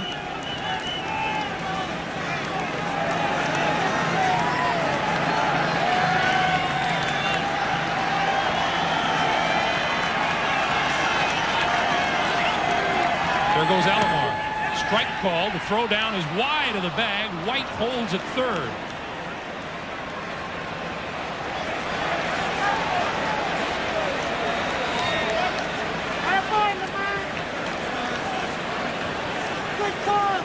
You can see LaValliere field the pitch on the catch the pitch actually on the outside part of the plate. But the throw lost a little steam, and Guillen had to reach way over for it. Alomar gets in easily.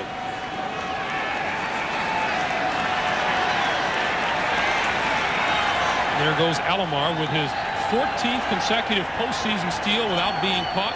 That is a new record. Popped it up. Guillen and Ventura both calling. Ventura takes it.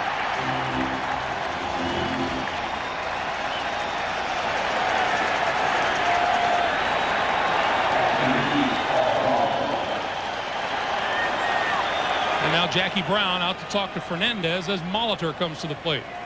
Another great pitch by Alex Fernandez, and that is why Jackie Brown is going to the mound. They want to get the fastball inside on Olerud, and they do. And not many pitchers can. But because of that out, Paul Molitor in the batter's box.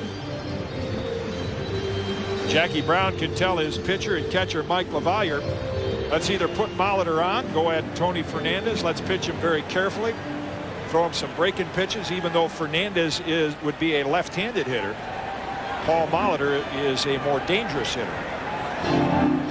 Molitor, hit by a pitch in the second inning, reached on an error in the fourth.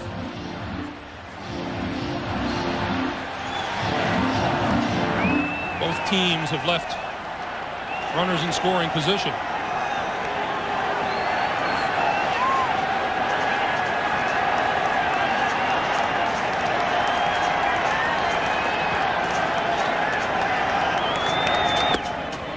Ball one. You can see that pitch well outside. Paul Molitor would remind me of Al Kaline in my era. And Al Kaline would be a hitter I would not want to face with runners in scoring position like this. And Paul Molitor fits into that same category. Chopped down the third base line, foul. When there are runners in scoring position, Paul Molitor has come through. And Al Kaline, the Hall of Fame outfielder from the Tigers, could do similar damage. What an outstanding throwing arm he had, too. Runners are at second and third. That's Devon White at third. Out at second is Roberto Alomar. White and Alomar led with singles. Carter struck out. Olerud popped to third. 1-1 pitch. 2-1.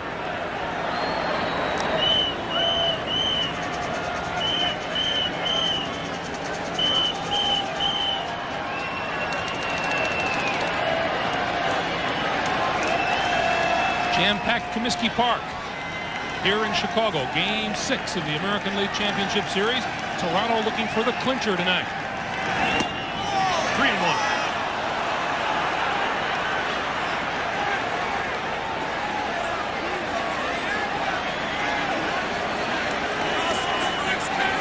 Trying to get him to chase it. You see LaValliere sit outside.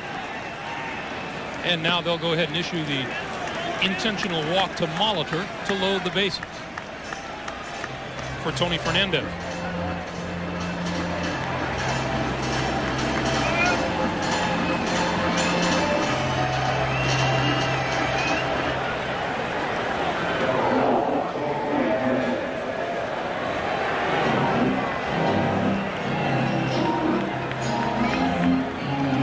You see, Tony hasn't done well in his career against Alex.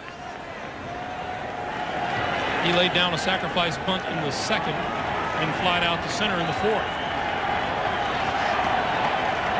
Bases loaded, 2 out. Fastball is on the inside corner for a strike, and Tony Fernandez doesn't like it at all and was telling Ken Kaiser about it.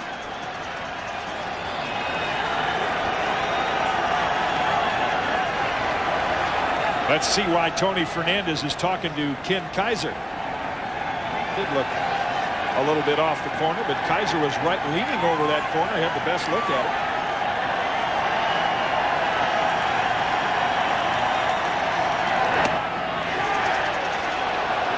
Almost in the same place.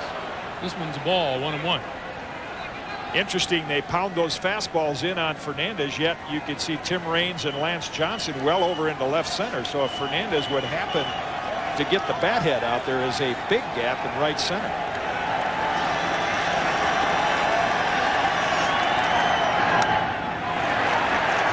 One and two now for Tony Fernandez, who is riding an 8-game postseason hitting streak.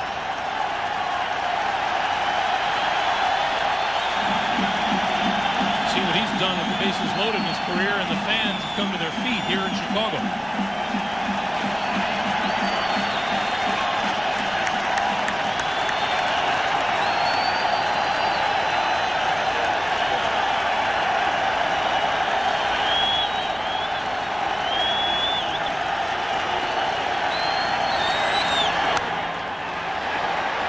Jammed him inside again, and this one fouled at the plate.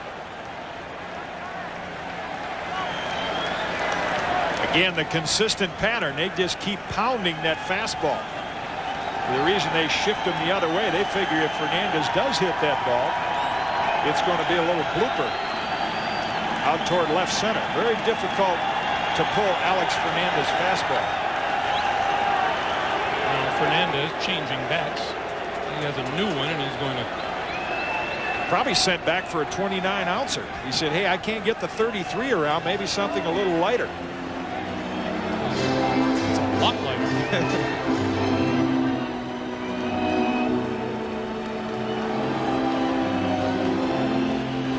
Alex Fernandez getting up close to 100 pitches, and we're only in the top of the fifth.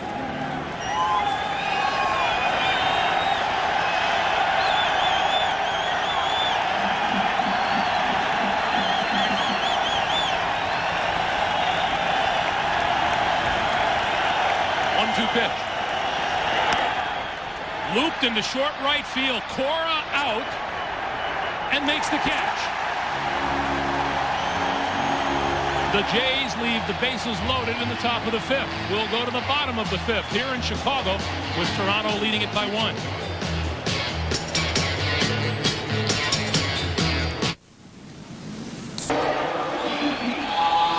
Back at Comiskey Park, terrific pitching job by Alex Fernandez to escape the top of the fifth inning without damage. Wow, 98 pitches it took him to get through 5, but even if Gene Lamont has to go get him, that was an unbelievable job. I mean, he's young, but he's good. They talk about the young White Sox pitchers. 3 perfectly placed pitches in that inning to get him out of a jam. Ozzie Guillen to lead off the bottom of the fifth against Dave Stewart. He doubled back in the third. The start of a 2-run third inning for the White Sox.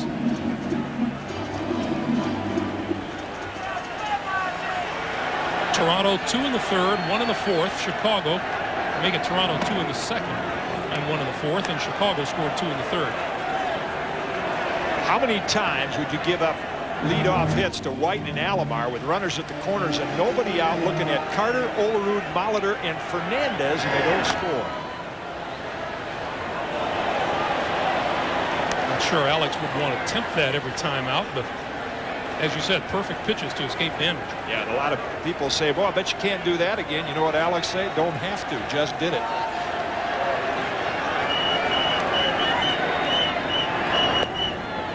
Inside, 2-2 now to Ozzie Guillen, White Sox captain and shortstop. He has 1 of the 2 hits off Dave Stewart tonight. White Sox got both their hits in the third inning. Tim Raines has the other, a single.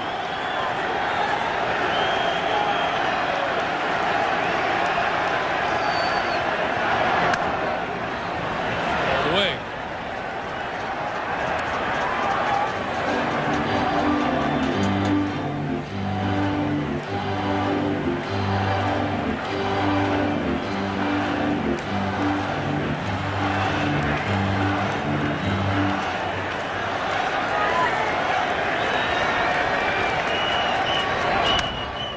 This one will stay in play. Third base side. Sprague into fair territory for out number 1. Back in game 1 last Tuesday night here in Chicago, Paul Molitor led the way as the Blue Jays won it 7-3. And then Wednesday afternoon, Stewart went 6 innings on a yield of 1 run in the win. In game 3, Wilson Alvarez tossed the complete game as the White Sox won, and then Lance Johnson, a triple and a home run and a career-high 4 RBIs to pull Chicago even. But Juan Guzman was strong Sunday in game 5 as the Jays won it 5-3, and here we are back in Comiskey for game 6. Raines takes ball 1.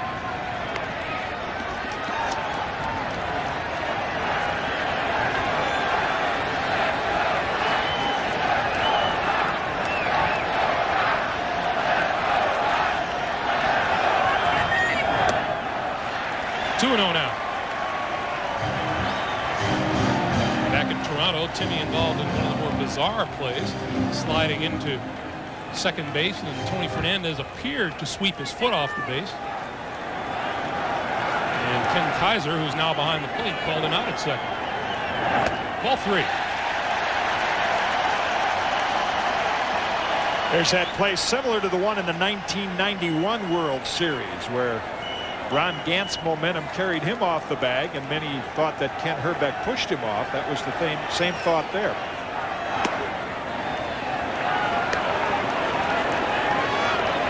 Three and 1 now to Raines, who is 12 out of 25 in this series. That's a .480 batting average.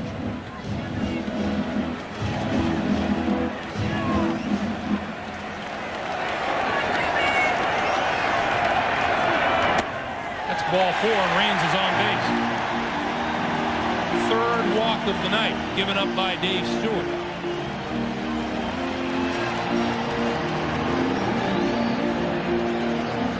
He's walked 3, he's hit a batter, and he's allowed 2 hits.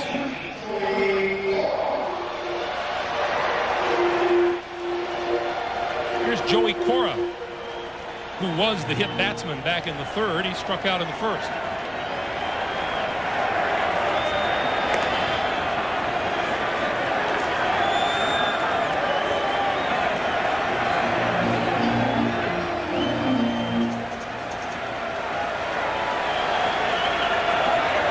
Thomas would be next.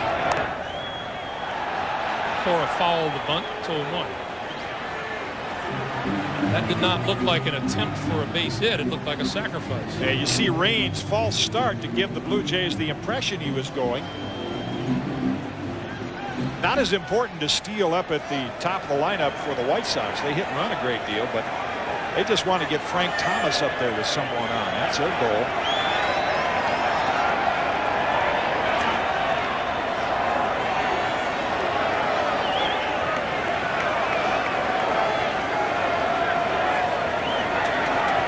Raines 21 out of 28 in the stolen base department during the regular season. With misses, 1-1.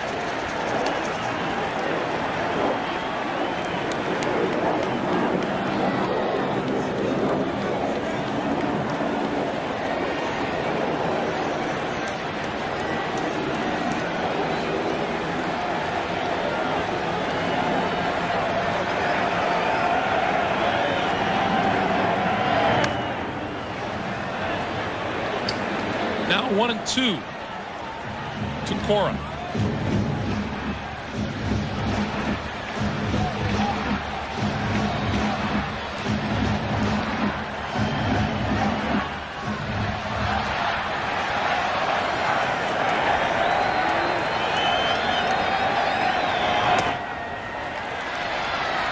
Two and 2 now.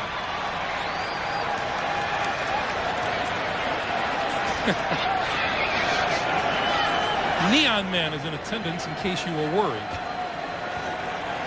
He doesn't step in a puddle. If it rains, he's in big trouble. 2-2. Another foul off to the left by Cora.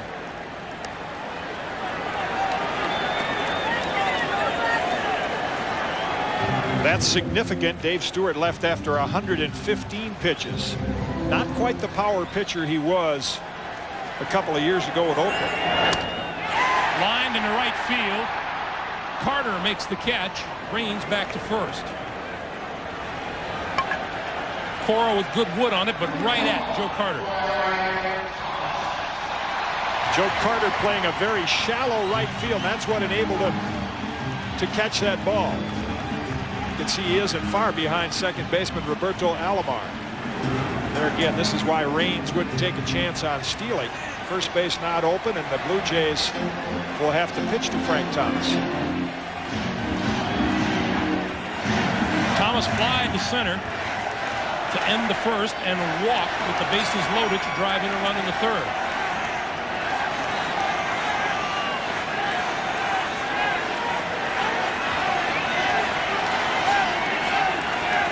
Stewart pretty high in the pitch count for the evening. You wonder how much of an advantage that gives Frank Thomas. Strike one.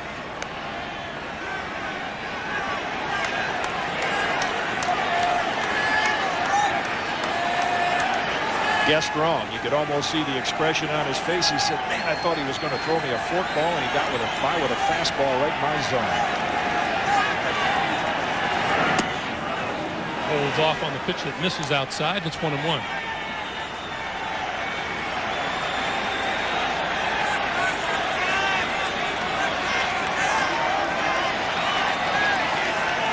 Thomas with a home run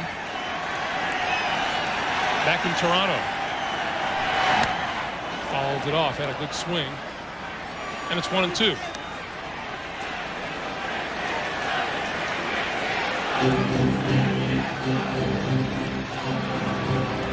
Keep going back to what you said at the top of the show, Jim, that games like this are why the Toronto Blue Jays acquired Dave Stewart.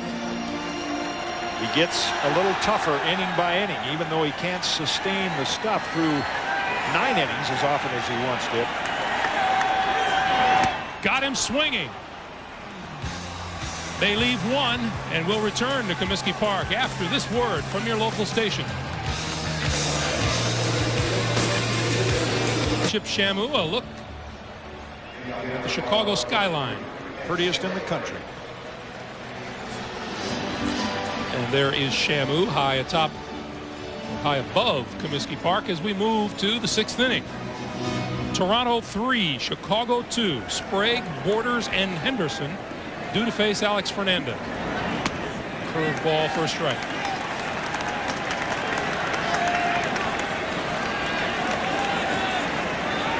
Back in game 2, Fernandez went 8 innings through 123 pitches. That's number 100. It's 0-2. What a pleasure to watch a young pitcher like this operate. We talk about all the fastballs he got out of the last inning with. What does he do to Ed Sprague? Drops 2 hooks in on him. And then a fastball back and out of play. He's one of the rare college pitchers. Alex coming out of Miami, pitching there as a freshman, then went to junior college before he was drafted. But so many college pitchers have the off pitches, the splitter, the curve, the changeup. He's one of the rare ones that has always relied on his fastball. Never been hesitant to challenge hitters. And does it on the big league level also. 1-2. And as you've mentioned throughout the season, so many young pitchers come in and feel that all they have to do is throw heat and they can get by.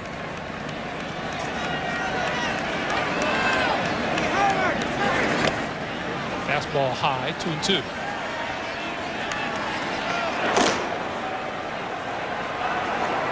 Right-hander is Kirk McCaskill. The lefty, Scott Radinsky.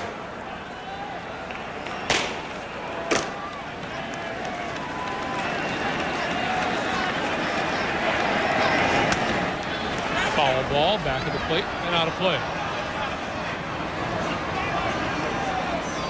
I'm sure the bullpen active before a hitter is retired in this inning is because of the last inning.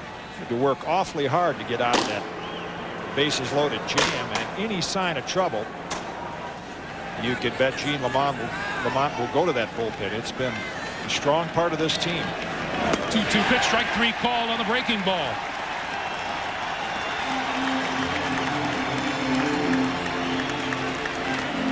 Third strikeout of the night for Fernandez.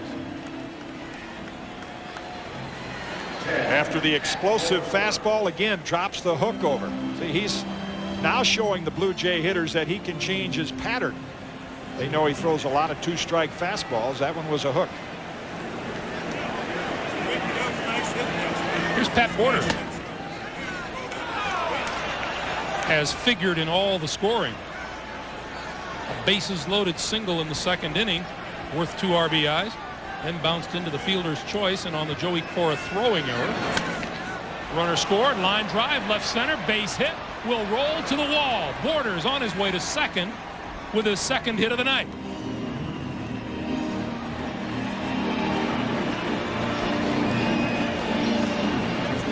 Don't know that there's been a more productive number 9 hitter in postseason play. Last year's MVP in the World Series, and another big hit here. One of the few curveballs that Alex Fernandez has left up in the zone.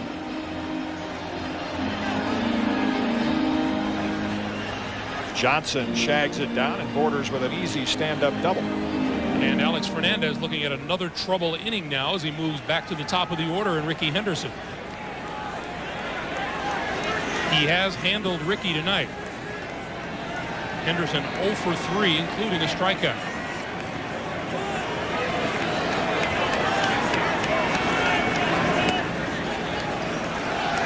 Ball 1.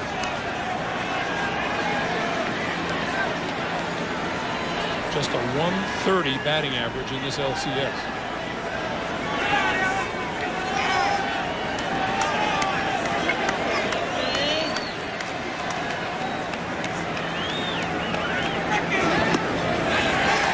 Outside corner, 1-1. That shows you what the White Sox bullpen has done. A lot of that in the game. When Jason Bray, the young right-hander, started, Tim Belcher came in early. Kirk McCaskill, Scott Radinsky, and Roberto Hernandez all pitched well to help the White Sox win. 1-1 pitch misses, 2-1. White Sox relief pitchers have inherited 10 men on base and have stranded all 10.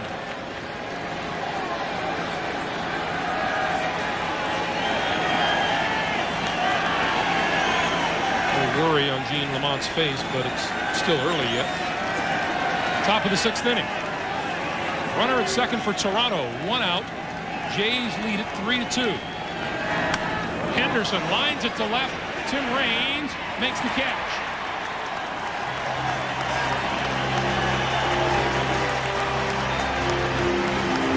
Not your can of corn out in left field. And a pitch that Gene Lamont and pitching coach Jackie Brown will take notice of. Because like the curveball to Borders, it was a bit of a hanger. And again, the swirling winds, Raines has to make a jumping catch. And when you see the curveball hang a couple of times in a row, and you've been through a couple tough innings as Fernandez has, you say, uh-oh, maybe he's losing just enough. They'll go to that bullpen a little quicker. Here's Devon White, who has 2 of the 6 hits for the Blue Jays tonight. Singled in the first, singled in the 5th.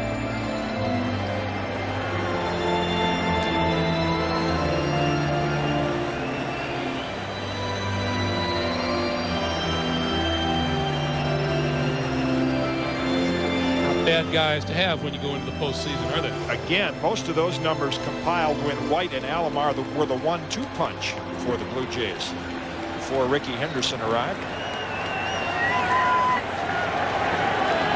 Robbie will hit next if given a chance. Runner at second, 2 out. Breaking ball again for the strike. That was the discussion between LaValliere and Fernandez. White had hit a couple of fastballs. They went with a breaking ball.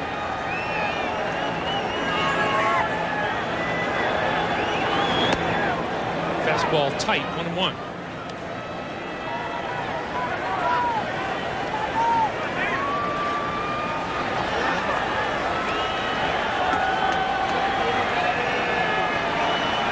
The woolen White Sox headgear especially appropriate tonight.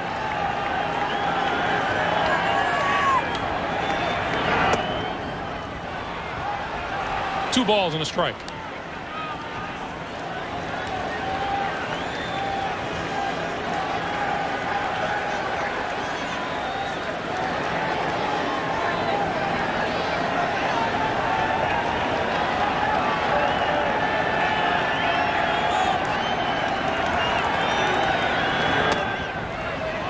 Fastball inside again, third straight. It's 3-1. Tough situation. Not really wise to walk Devon White with Roberto Alomar coming up. Not many soft touches in this Toronto lineup, but White has been so successful. Fernandez pitching him like a number 3 hitter.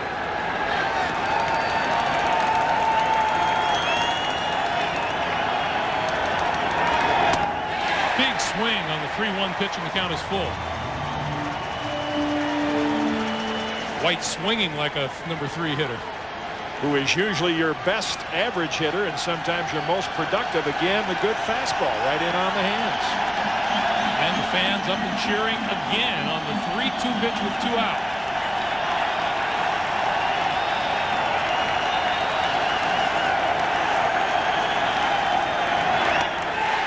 Struck him out. The Jays leave 1. Last of the 6th upcoming.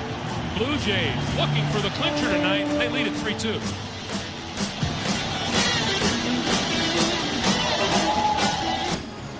Along with Jim Cott and Jim Gray, I'm Greg Gumbel. Welcome back to Chicago. Game 6 of the ALCS. We'll go to the bottom of the 6th inning.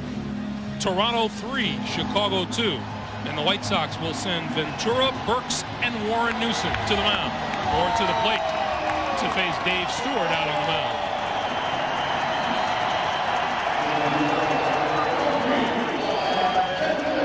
Ventura, a walk and a fielder's choice, an RBI tonight.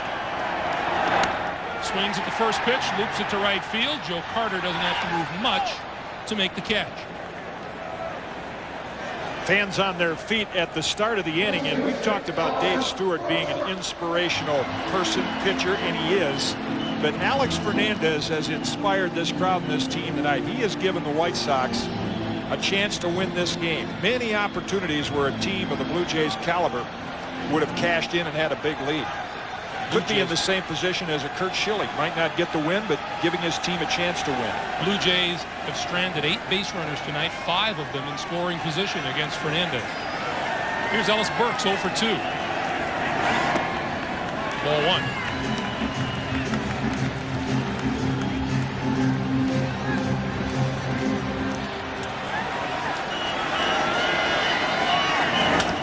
There's a base hit left field.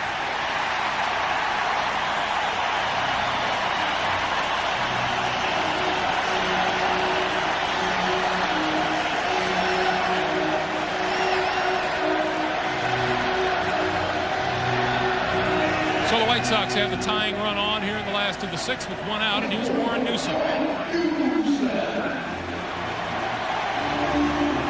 Talked about why he's in the lineup, right at the DH spot and in that 6 hole, because he can make contact and Lamont can advance runners. Here certainly is a perfect chance to do it with 1 out.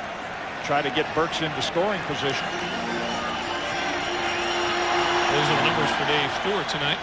With John Olerud holding Burks on, the hole is open between first and second for Newsom, who's pretty much of a spray hitter, although he has pulled the ball twice tonight.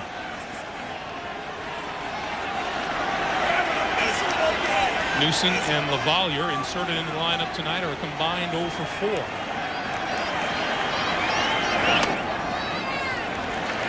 One and 1.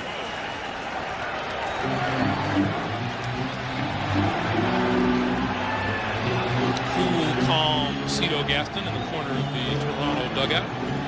Terry Bevington with the signs down at third.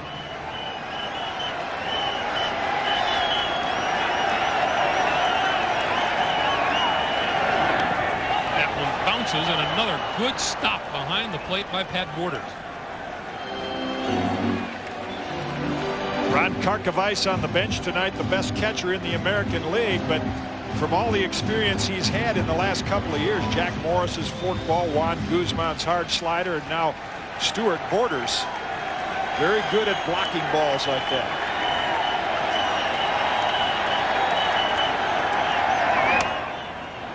Late swing and a foul ball.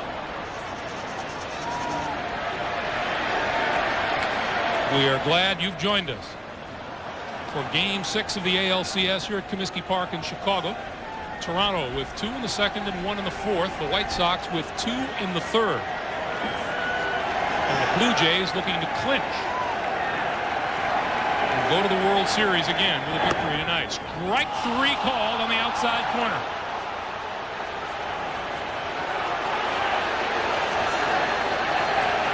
If you read Warren Newson's lips, his message to Ken Kaiser was, that was outside. And it looked like the changeup. Now I guess that was fastball spin, and Borders sitting right on the corner frames the pitch well and gets the call. Newson didn't agree. I was surprised that there was no action at all during that count.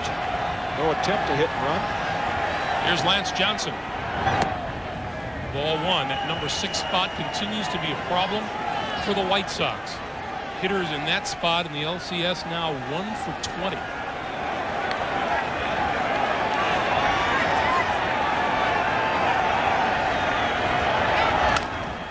Chopper toward Alomar. Makes the easy toss to Olerud at first, and the White Sox are gone in the 6th. 2/3 of the way there are the Blue Jays. They lead at 3-2. Chicago DH Warren Newson. A short while ago, Jim Gray caught up with Tina Newson under the stands. Go, Jim. We are here with Tina Newson and their little baby Quadri, and this is your first night this year at the ballpark. It's got to be a great feeling for you. Yes, it is. Tell us a little bit about your rehabilitation and your prognosis. I got about 3 more weeks in rehab and in re-entry, and then I go to outpatient. Outpatient. You're doing that in San Diego, and then you'll be moving back. Did Warren know he was going to play tonight? No. You've got to be excited about that. Look what happens. You come to the game for the first time, and he plays. Yeah, it was great. A lot of people have sent you cards and letters. Yeah, I thank everyone for doing that. All the people here. Well, it's awful great to see you here. Your baby Quadri wants to swing this thing like a bat, just like Warren. Congratulations. We're all happy to see you. Thank you. Thank you. Greg? All right, Jim, and baby Quadri doing what many people do, pushing that microphone of Jim Gray's away from them. Nice to see Tina here. The word was she was going to have to stay in San Diego. She was able to make the trip to watch Warren. Robbie Alomar now with a ball and 2 strikes on him. Tina is facing about a year's worth of speech occupation and physical therapy, but the word is they expect a full recovery, and that is good news indeed. And of course, we talked about that accident earlier in the ball game, going from Texas to Nashville to join husband Warren just at the start of the season, 7 months pregnant at the time. Hit in the air, right center field. Lance Johnson, Ellis Burks. Burks calls for the ball and makes the catch. And Warren's mother-in-law, Tina's mother, as well as Tina, now on the road to full recovery, and the baby, as you could see in those shots in the interview with Jim Gray, very healthy. Tina spent 3 weeks in a coma and is doing just fine now. Here's Joe Carter.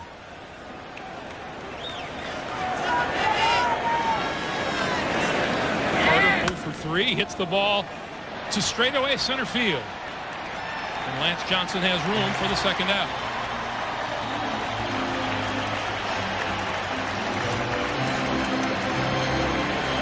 A lot of descriptions come to mind when you think of Alex Fernandez's pitching performance.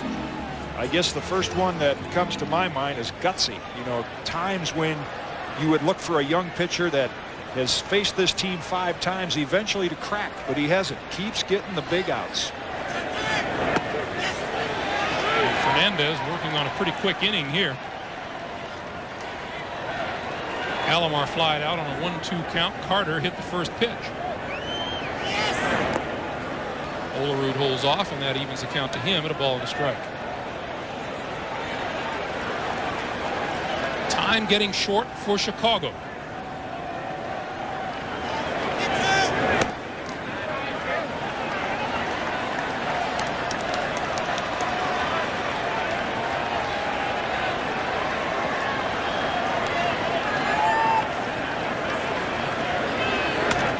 One pitch, pop foul, and that'll reach the seats.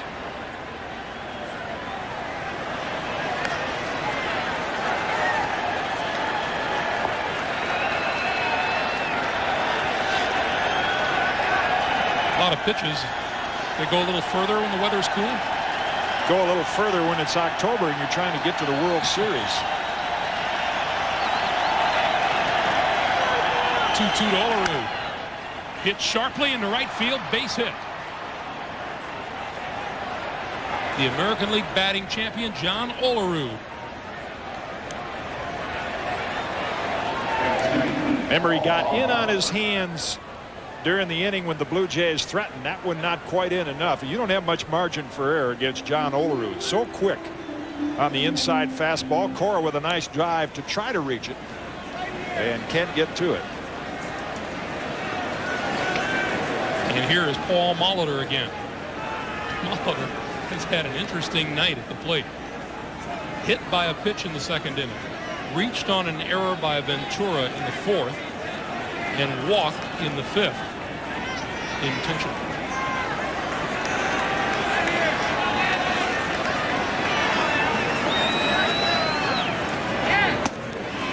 Takes the first pitch for a strike.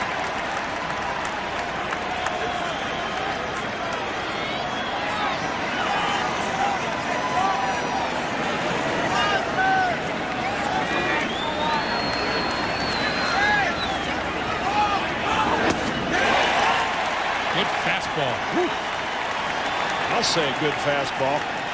The quick swing of Paul Molitor, and watch how Fernandez, yeah, he's up there 130 pitches, but there's a little adrenaline going. Plenty of heat on that fastball.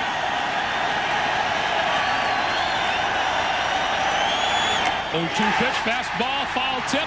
LaValliere holds on. Home 7th coming up, 3-2 Jays. Coverage of Game 6 of the American League Championship Series is brought to you by Chevrolet Trucks, the most dependable, longest-lasting trucks on the road.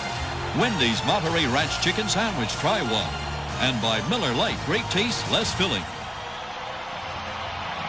Noise begins to build in the bottom half of the 7th. In the top half of the inning, Alex Fernandez being greeted at the dugout by his teammates. Boy, what a job. This is the 6th time he's faced this lineup. He's averaged 7 innings to start. They have never scored more than 2 earned runs against him. 1 unearned tonight. Jackie Brown said, "You've given us everything you could. We're going to the bullpen." Mike LaValliere, Ozzie Guillen, Tim Raines to face Dave Stewart.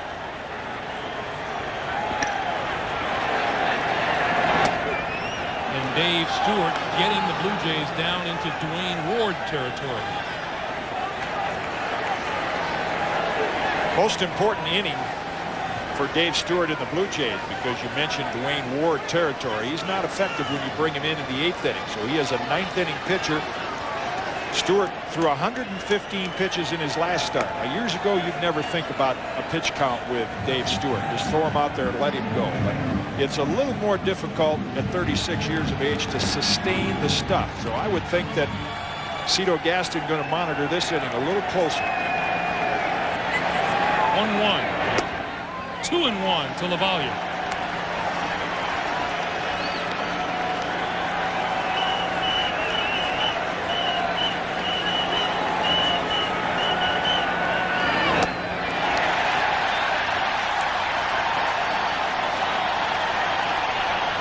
And now the White Sox looking for a base runner who would be the potential tying run.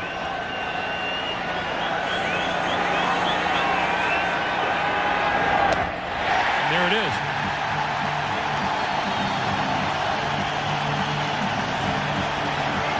For only the 2nd time tonight and the first time since the 2nd inning, the White Sox get their leadoff runner on base.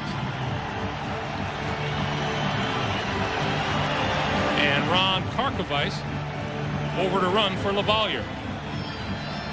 Don't gain a lot with Karkovice, but what it does is it doesn't cost Gene Lamont an extra position. He's still going to, in all probability, sacrifice with Ozzie Guillen. Figures that Karkovice could get there a little quicker. And he puts the best all-around catcher in the American League, defensive catcher, behind the plate. Ozzie Guillen squaring around, drags it up the first base line. Olerud makes the putout.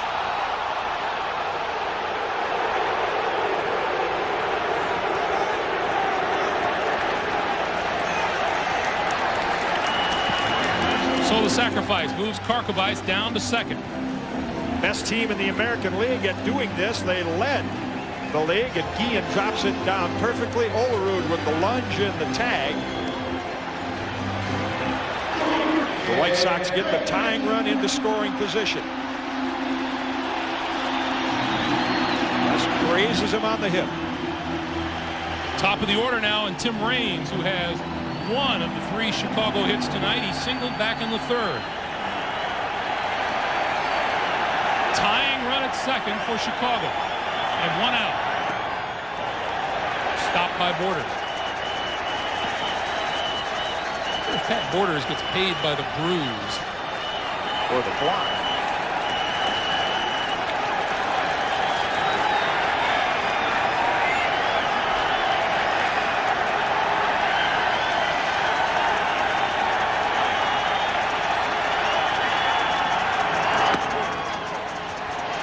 One and one.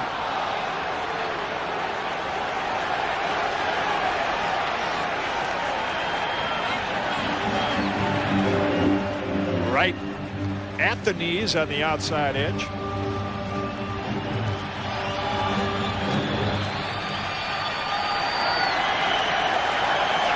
First base is open. Tying run at second. 1-1 count on Raines. 1-2.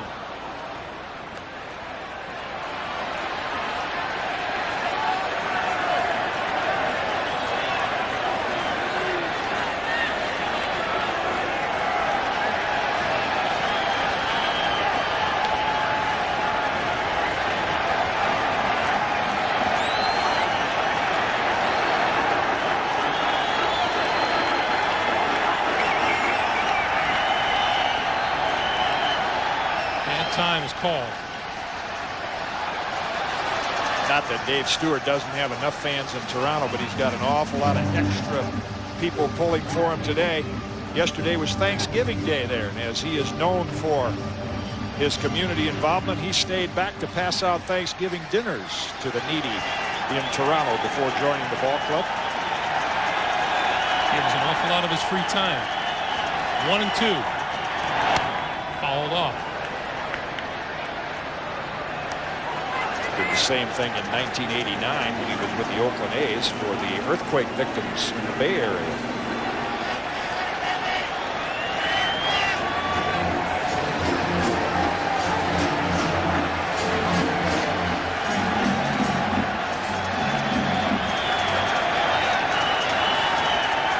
Another 1-2 pitch to Raines. Foul pass first. Stewart is not overpowering anyone at this stage of the game. Reminds me of pitching coach Johnny Sain, who I think was the best for me ever. Gave you more good ideas on what to do as a pitcher than anyone I ever met. A recent article here in Chicago about him said mind over batter. That was how John Sain pitched. Dave Stewart reminds me a little of that. Despite losing a little power, he wills a lot of pitches into the right spot. Soft liner. Alomar has it. Doubled up at second as Karkovice, and the Jays are out of the inning. 7 complete in Chicago. Toronto still clings to a 1-run lead. This game summary is sponsored by AT&T. Well, I think the inclination was that this would be a low-scoring game with the pitchers involved, and it has been that. It hasn't been a particularly well-played game with 2 errors on the board for the White Sox, but one of those games where either team can still come out on top. It's really been a beautifully pitched game. I mean, to watch Stewart, who we've seen so often in games like this, operated, can't say enough really about Alex Fernandez and how this is going to help him. I mean, the White Sox are only going to get better with the young pitchers they have, and to go out in conditions like this and pitch the way he did, turn it over to Kirk McCaskill, who's done an outstanding job also out of the bullpen. Whole new battery for Chicago. McCaskill the pitcher, and Ron Karkovice takes over behind the plate. As we go to the 8th inning, McCaskill has appeared in 2 games in this series, pitched 2 1/3 innings, 3 hits, struck out 3 and walked 1. And Tony Fernandez swings and misses the first pitch.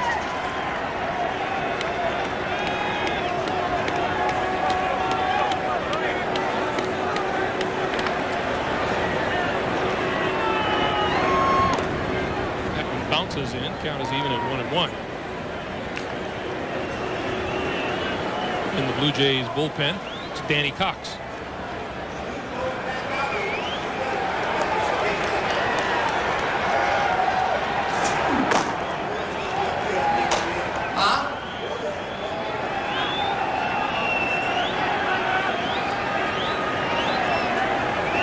Toronto 3, Chicago 2, top of the 8th inning. 2-1.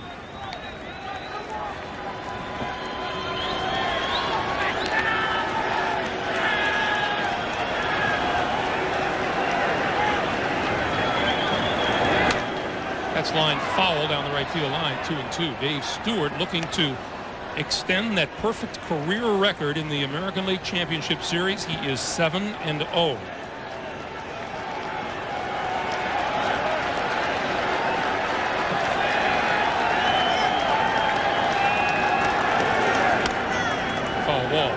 Dave Stewart not officially out of this game yet, but we saw the shot of Danny Cox in the bullpen. On a cool night like tonight, Cito Gaston, as most managers, will give pitchers a little extra time.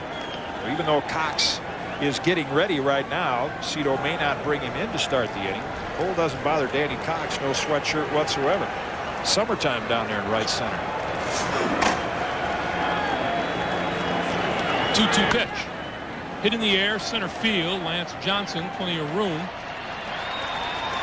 Out number 1.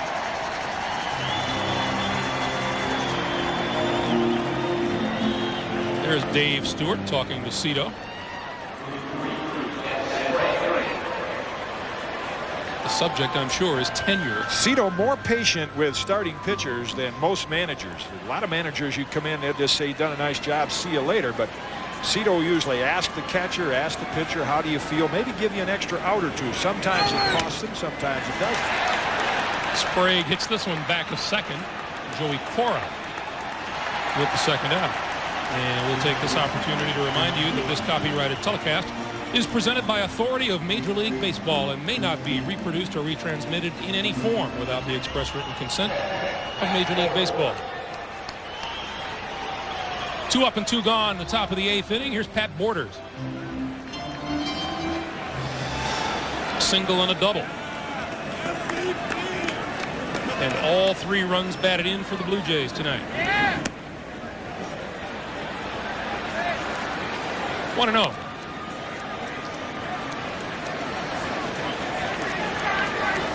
$45,527 here at Comiskey.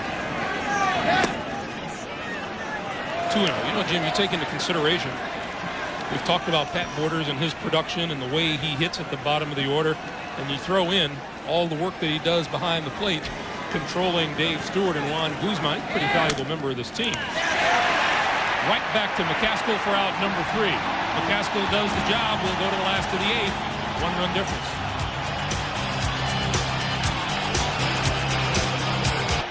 Last half of the 8th inning upcoming here in Chicago. The Blue Jays lead it 3-2. Back in the 4th inning, the go-ahead run scored on this play. Pat Borders grounding to Ozzie Guillen at short. White Sox going for the double play. It would have ended the inning, but the ball skipped past Frank Thomas. The run scored, and that's the difference in the game as we move to the last of the 8th. Joey Cora, Frank Thomas, Robin Ventura to face Dave Stewart. And Cora tries to bunt his way on, and it's fouled. Cora, Thomas, Ventura, a combined 0 for 6 with a couple of walks. And Cora was hit by a pitch back in the 3rd. You can see Cora's intent, try to drop down a bunt, get Frank Thomas up there to represent the lead run. Down the left field line, Henderson toward foul territory and makes the catch in foul territory for out number 1. White Sox are down to 5 outs. Dave Stewart has no complete games this year. 5 times he's pitched 8 innings, and he had a long discussion with Cito Gaston. You see the deep breaths. And he knows he's extending himself a little in this game. And again, you go back to that, the mental toughness that he has in these situations. This is where he doesn't want to make a mistake. Ball 1.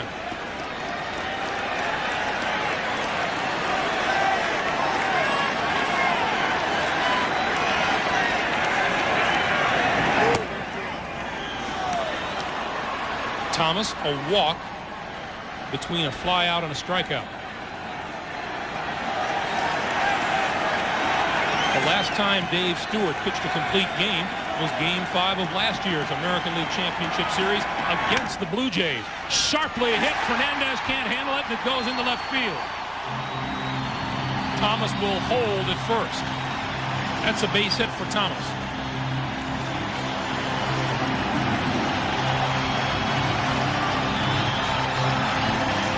Wow. Tony Fernandez with a little time to recover. Look at the extension and the top spin on that ball. He had the home run swing but caught the top part of it. You see Fernandez get his body in front of it and catches him on the right hip. Fourth straight inning, the White Sox have been able to put the tying run on base. Here's Robin Ventura. Down the right field line. Foul ball. Tim Cheetah made the call right away.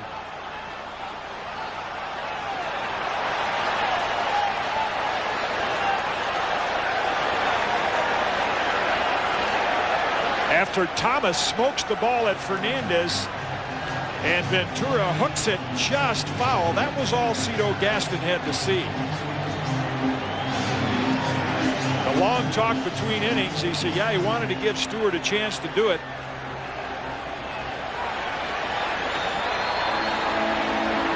Looking around to find out from his bullpen crew whether Dwayne Ward or Danny Cox is ready. Does not often bring Ward in the 8th inning. In fact, the times that he has, Ward has not been effective. But a chance to wrap it all up, I think that's what he's going to do. Cito Gaston just said good job to Dave Stewart, who leaves the mound on a yield of 2 runs and 4 hits, and the runner on first is his. We'll tell you about the reliever when we come back. Back in Chicago, bottom of the 8th inning, Dwayne Ward has come out of the Toronto bullpen. The American League leader in saves, and you would think, okay, this is a lock. You see those impressive numbers, but Dwayne Ward has come into the game to save it in the 8th inning 10 times this year. He's only been successful 4. 6 have gotten away. All 6 of his blown saves. So a bit of a gamble by Cito Gaston bringing him in the 8th. He's normally just effective as a 1-inning pitcher. In Toronto on Sunday, Robin Ventura hit a 2-run homer off of Dwayne Ward in the 9th inning. To make it a 5-3 game, the White Sox got no closer. 0-1 the count on Ventura. 0-2. What a job Dave Stewart did. No surprise.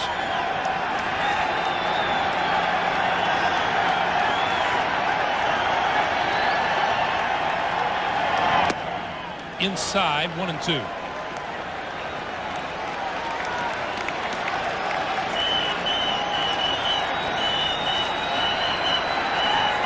The next hitter would be Ellis Burks. Has one of the Chicago hits tonight. White Sox have managed just 4 hits to this point. 2-2.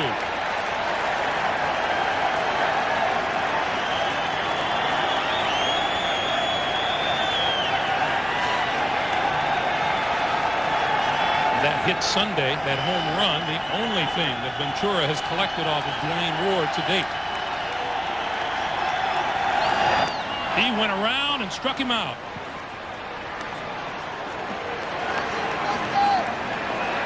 So Ventura out on strikes. The good hard slider, you'll be able to see the spin on it. Like Juan Guzman, it goes straight down. And Ventura commits and can't make contact. For Joe Carter's comments at the start of the game, this is a must game for them, not for us, meaning the Blue Jays. I don't know. A team that wins game 6 and takes it to game 7 wins a high percentage of time, and the White Sox would have Wilson Alvarez tomorrow. So this is equally a must game for Toronto. Burks looks at ball 1.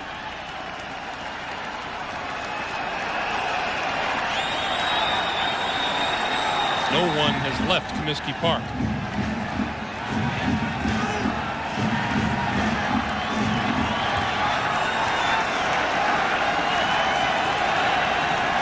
Pitch. 2-0.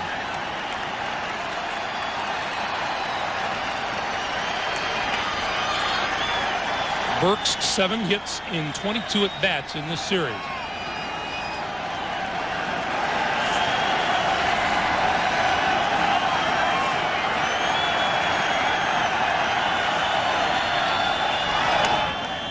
Two and one.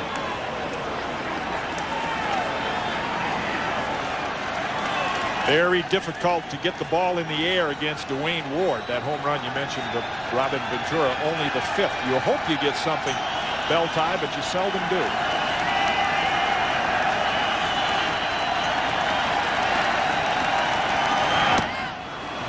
Big cut and a miss, and it's even now at 2 balls and 2 strikes.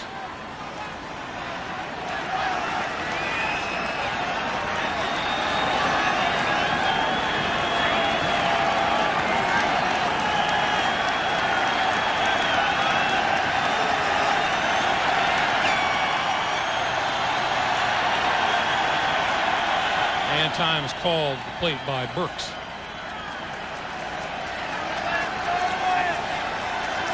White Sox have left 5. They haven't had many chances.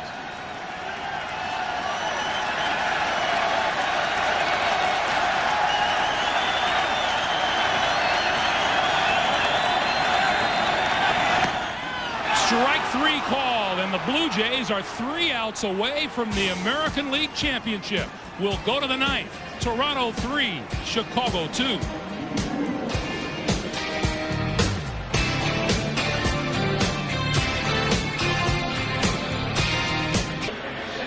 This is how the Chicago 8th ended, with Ellis Burks looking at strike 3, and in the Toronto dugout, Paul Molitor said just a little bit more. Important out because now Ward works to the bottom 3rd of the Chicago order in the 9th inning. Meanwhile, Kirk McCaskill works to the top of the Toronto batting order, and Ricky Henderson check swing foul. Henderson, Devon White, Robbie Alomar here in the top of the 9th inning. The Blue Jays clinging to a 1-run lead.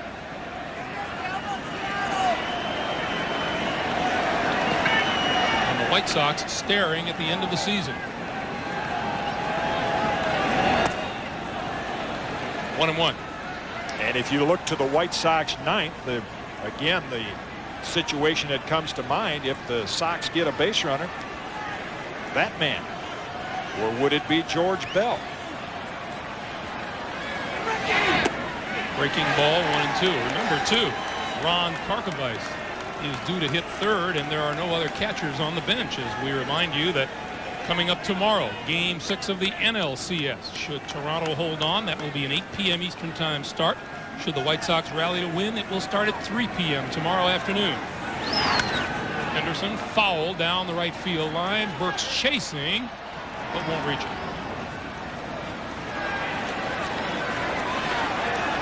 With Mike LaValliere already gone, Ron Karkovice in the lineup.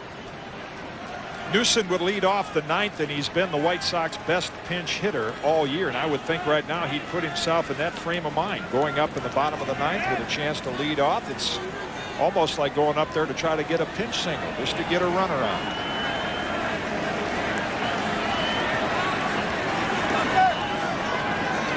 One-two pitch. Chopper, McCaskill to Thomas.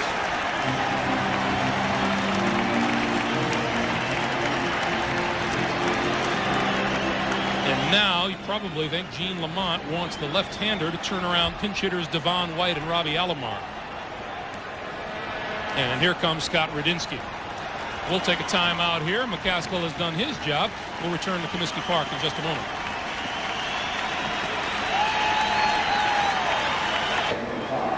Is Comiskey filled for the last time this season? The bottom of the 9th will determine that. New pitcher on the mound, Scott Radinsky. As you mentioned, the Blue Jay switch hitters not as effective from the right side of the plate. Gene Lamont will bring in hard-throwing Scott Radinsky. The bullpen for the White Sox has been phenomenal during this series, almost perfect. Devon White takes ball one. White, for example, a .281 hitter left-handed, .254 right-handed. Alomar to follow him is even more radically different, although White hits this one deep to left field, back and gone. Devon White knocks the percentages right out of the ballpark and gives the Blue Jays a 2-run lead. That is his first home run in 26 postseason games. Wow, and a huge run for Dwayne Ward and the Blue Jays. No question about his power from that side, and he got a fastball up in the strike zone. And just gives Dwayne Ward a little more margin for error in that bottom of the ninth. 4-2 Blue Jays. Knew it immediately. Here's Robbie Alomar. Ball one.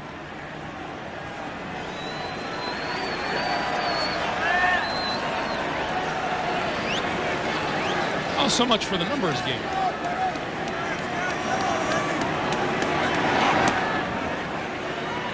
Ball two. Well, you play the percentages. Most left switch hitters are low ball hitters left-handed, high ball right-handed. White is that kind of hitter, and Rudensky gave him a high fastball.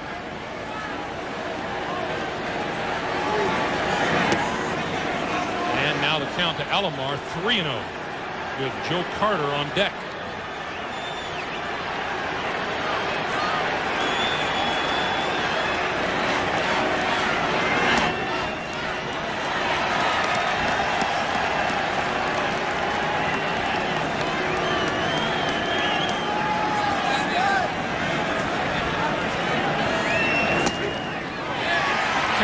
Full to Alomar at 3-2.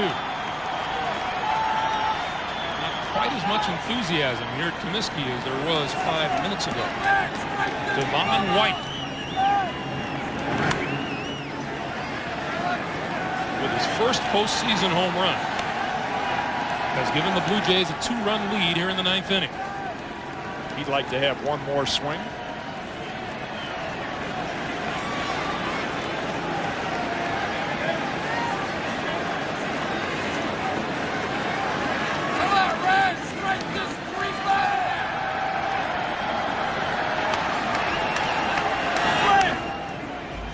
Alomar stays alive at the plate.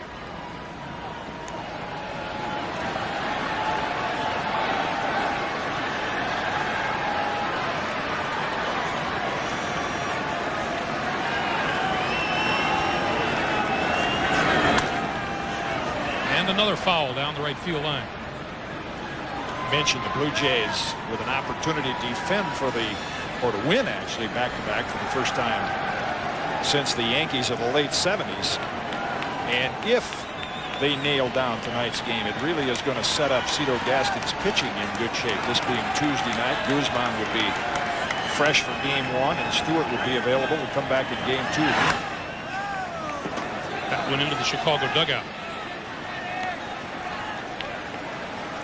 The same thing's true for the White Sox. Were they to pull this game out in the bottom of the ninth, you can imagine what that would do for them going to game 7 with Wilson Alvarez, the pitcher tomorrow night, and Jack McDowell, though not effective against Toronto, would be certainly fresh for game 1.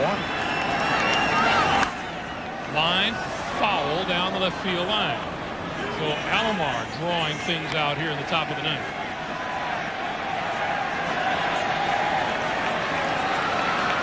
Looking ahead to the last of the ninth inning, the White Sox would send Warren Newsom, Lance Johnson, Ron Karkovice, the 6, 7, and 8 hitters. Lance Johnson, the only one of the 3 who has reached base in the series. As to pinch hitters on the bench, Offers.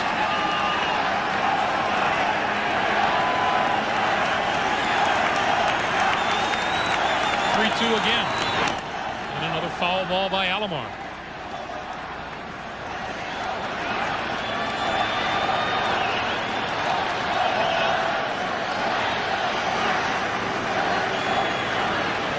So instead of playing for one in the bottom of the ninth, the White Sox have to do more, and that makes a difference. And another foul ball by Alomar. That's why that home run was so huge for the Blue Jays and Dwayne Ward, because the White Sox, though they've not done it a lot during the season, are a team that will bunt and hit and run and try to advance the runner into scoring position. Now they have to sit back, hope for a couple hits or a long ball. In the air, center field, Lance Johnson with room. That's the second out of the inning. Once again, our thanks to Airship Shamu above Comiskey Park, piloted by Alan Judd and Steve Adams out of Orlando, Florida.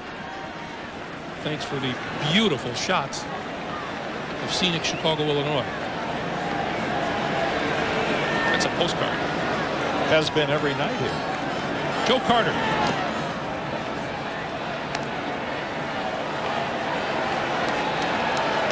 Unless something happens in the last of the ninth, it will be an even longer wait for the White Sox. Base hit left field for Carter. His first hit of the night. And that brings Radinsky up against another left-handed hitter, John Olerud. Which is why Gene Lamont left him in to face Carter.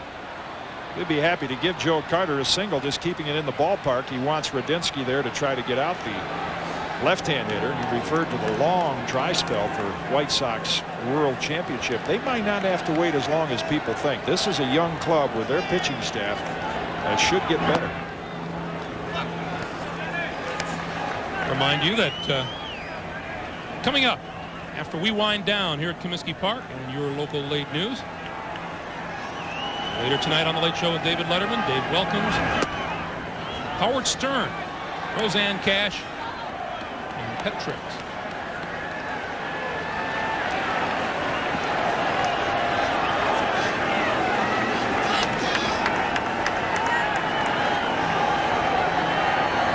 Pitch.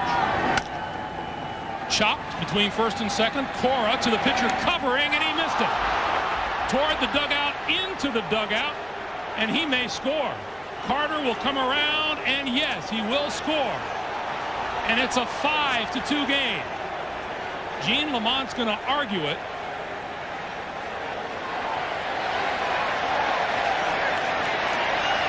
Ken Kaiser says take up the argument with John Shulak. Well, now Carter's going to take the walk back to third.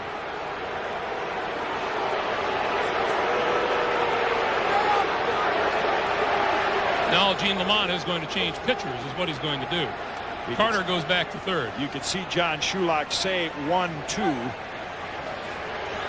as the ball thrown from the infield.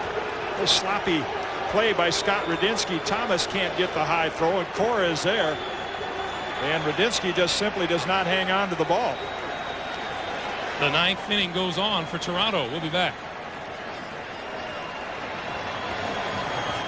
Top of the ninth inning, 2 out and 2 runners on for the Toronto Blue Jays. That's Joe Carter at third, and John Olerud on the error by pitcher Scott Radinsky is out at second. And the throw into the dugout from the infield, so Carter gets the base he was headed for, second +1. That's why he was sent back to third. And the new pitcher is Roberto Hernandez, the third Chicago pitcher of the inning. Molitor hits it into right center field. This one will bounce against the wall. 2 more runs around. Molitor on his way to third with a stand-up triple. And they're beginning to celebrate in the Blue Jays dugout.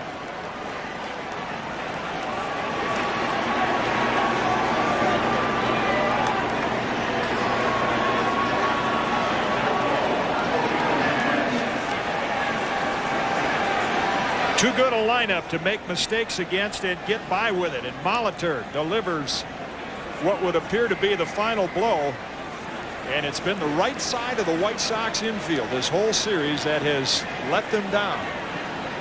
Frank Thomas with a chance to scoop a double play ball earlier as Molitor goes all the way to third. Then the Radinsky error with 2 down. It would have given the White Sox a legitimate shot in the bottom of the ninth. 3 Chicago errors tonight have all contributed to Toronto scoring. The White Sox committed 2 errors in the 4th and 1 here in the 9th, and it's all sweetness and smiles in the Toronto dugout with a 6-2 lead. Fernandez fouls it off and is now down in the count 0-2.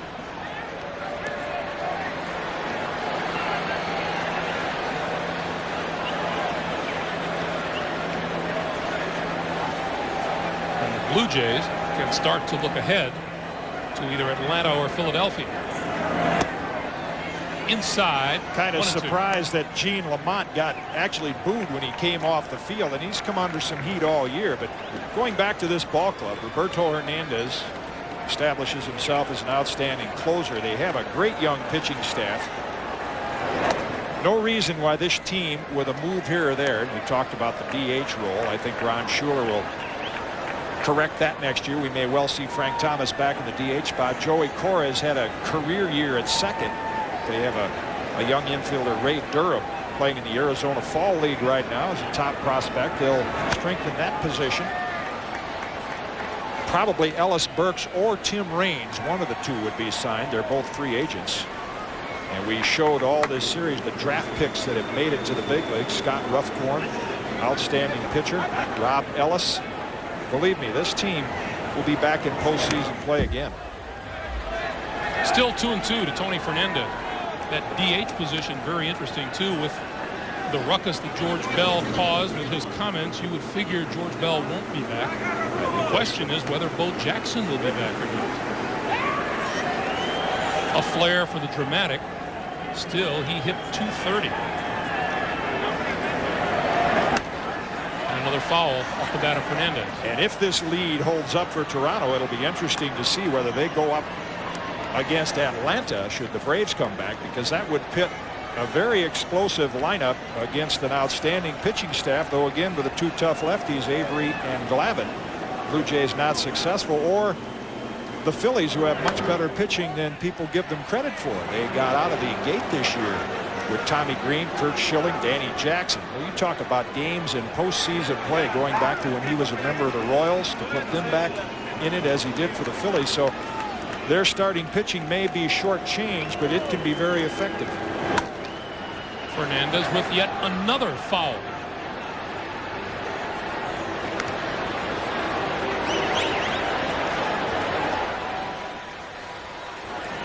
Dave Stewart saying, hey, I'm a winner. Not yet.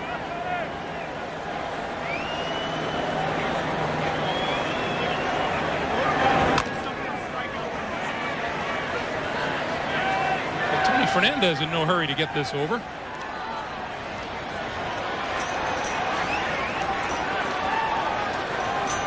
Kirk McCaskill was the pitcher when he got Ricky Henderson to tap out pitcher to first. Scott Radinsky came on and gave up the home run to Devon White. Robbie Alomar flied out. Joe Carter singled. Olerud reached on the Radinsky error. And another foul. That shot of Ricky Henderson smiling in the dugout. It'll be interesting to see. He has not performed well during this series. Whether the World Series will see a different Ricky Henderson. Said before the game, no, my hamstring's fine. This cold weather isn't bothering me. But even when he did get on, he has not run much. Only effective bat was the first one against McDowell in Game 5. Hit into center field. Lance Johnson on the run and made the catch. It's a 4-run Toronto lead. Only 3 outs stand between the Blue Jays and the American League Championship.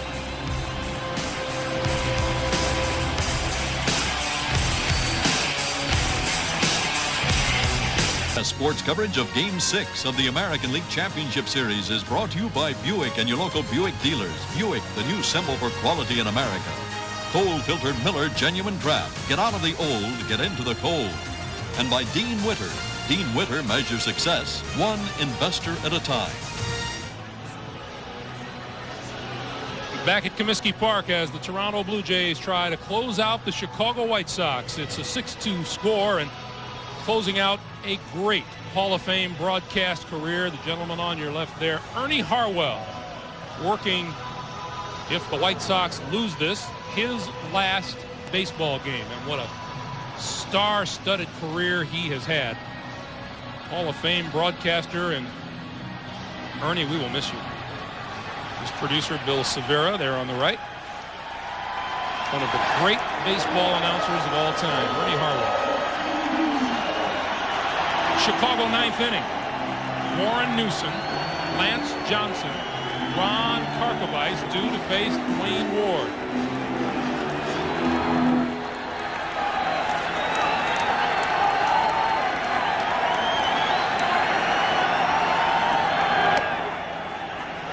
Ball, strike one.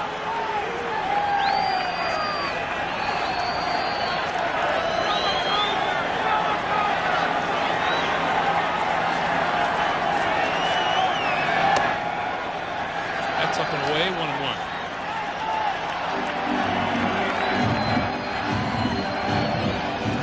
A seventh straight postseason loss for Chicago here at home would be a record. There's a drive to deep left field. Henderson back to the wall, and it's gone.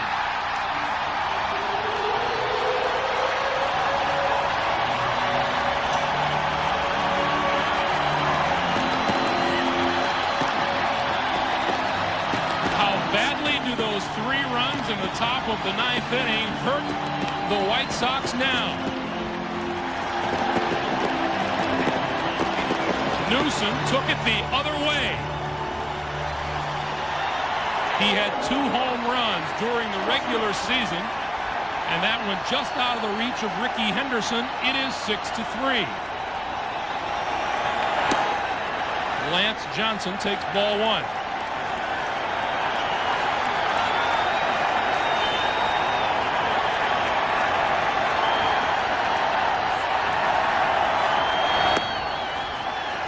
Ball 2.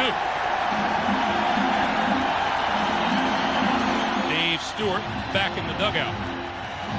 Ron Karkovice would be next. White Sox still need a couple of base runners. 2-1.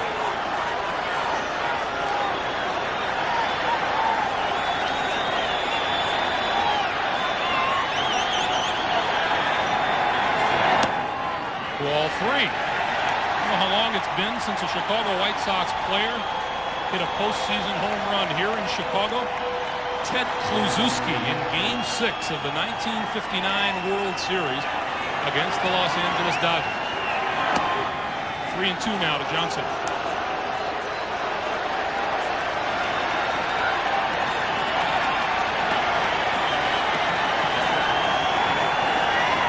Full count pitch. Ball 4. There's one of the base runners Chicago needs.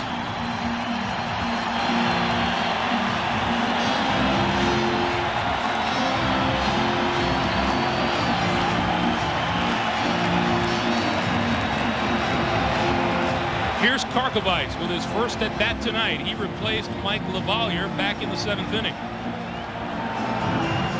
0 for 14.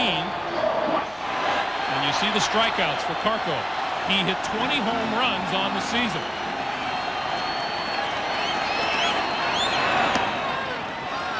Ball 1. Manager Gene Lamont can't pinch hit for Karkovice. He has no more catchers available.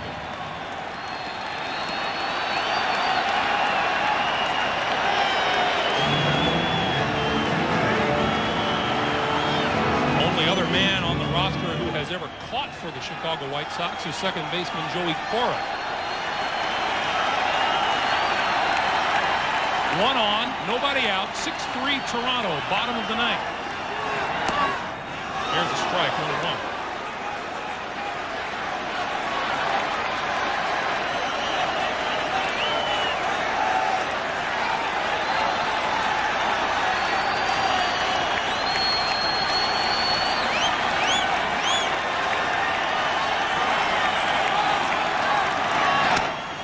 Foul ball down the first base line, 1-2.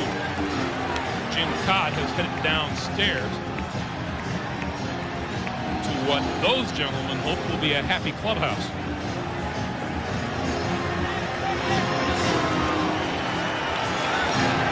Warren Newsom led off the 9th inning with a home run to left field. Lance Johnson walked. Ozzie Guillen is on deck. A ball and 2 strikes, the count to Karkovice. And that one got a piece of Pat Borders. What a rough series Pat Borders has had behind the plate. Take another look. Got him on the right shoulder. While we have a moment, let's tell you that tonight's telecast was produced by Craig Silver and directed by Mike Arnold. Baseball 93 was produced by George Veras. The senior producer of CBS Sports is Ed Gorin, and the executive in charge of production is Rick Gentile.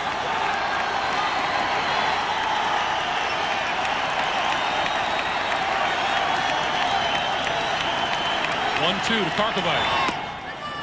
Strike 3 call. No, it wasn't strike 3 called.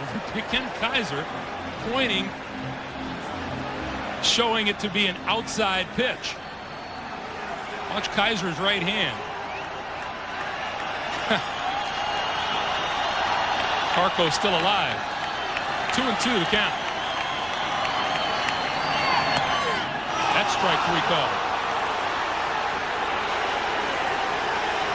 7th time in this series, Karkovice has struck out in 15 appearances.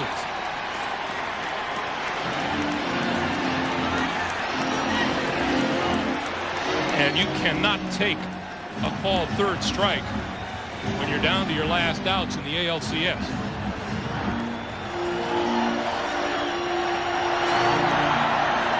Dave Stewart stands to win his 2nd game in this series. Here's Ozzie Guillen. Showed bunt, took a strike.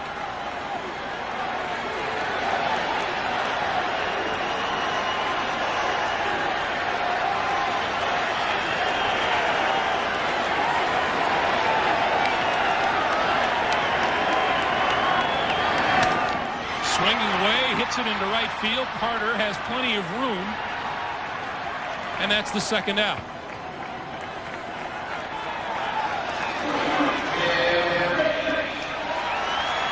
And the season now rests on the shoulders of Tim Raines.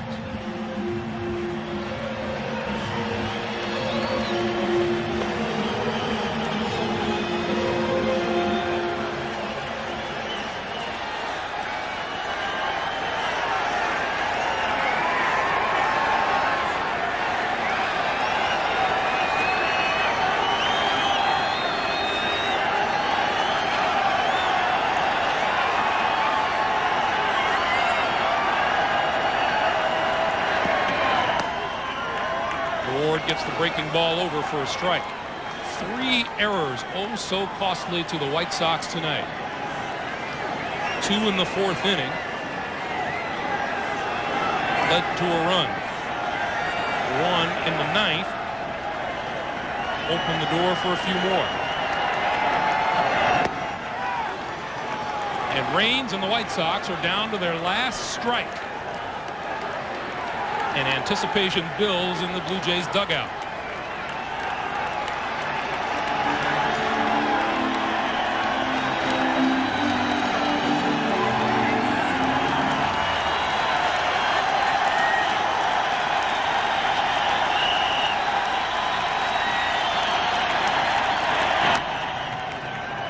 Foul ball. The cheering you heard, White Sox fans.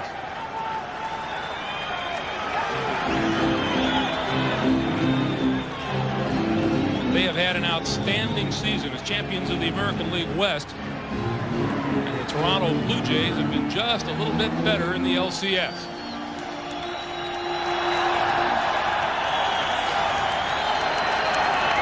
Oh-2 pitch. Hit in the air to right field. Carter has room. And the Blue Jays are going back to the World Series.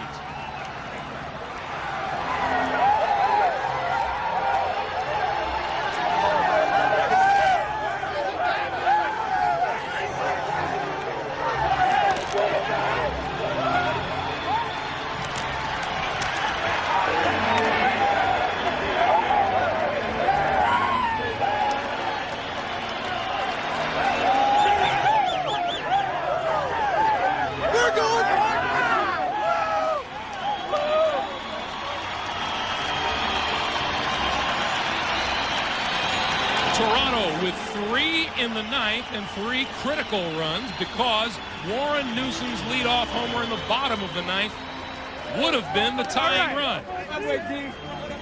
Way to go. That boy Sully.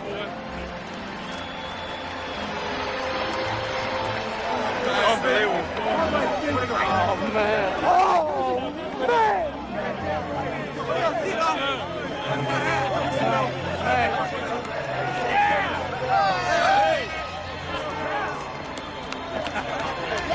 Hey, Pat.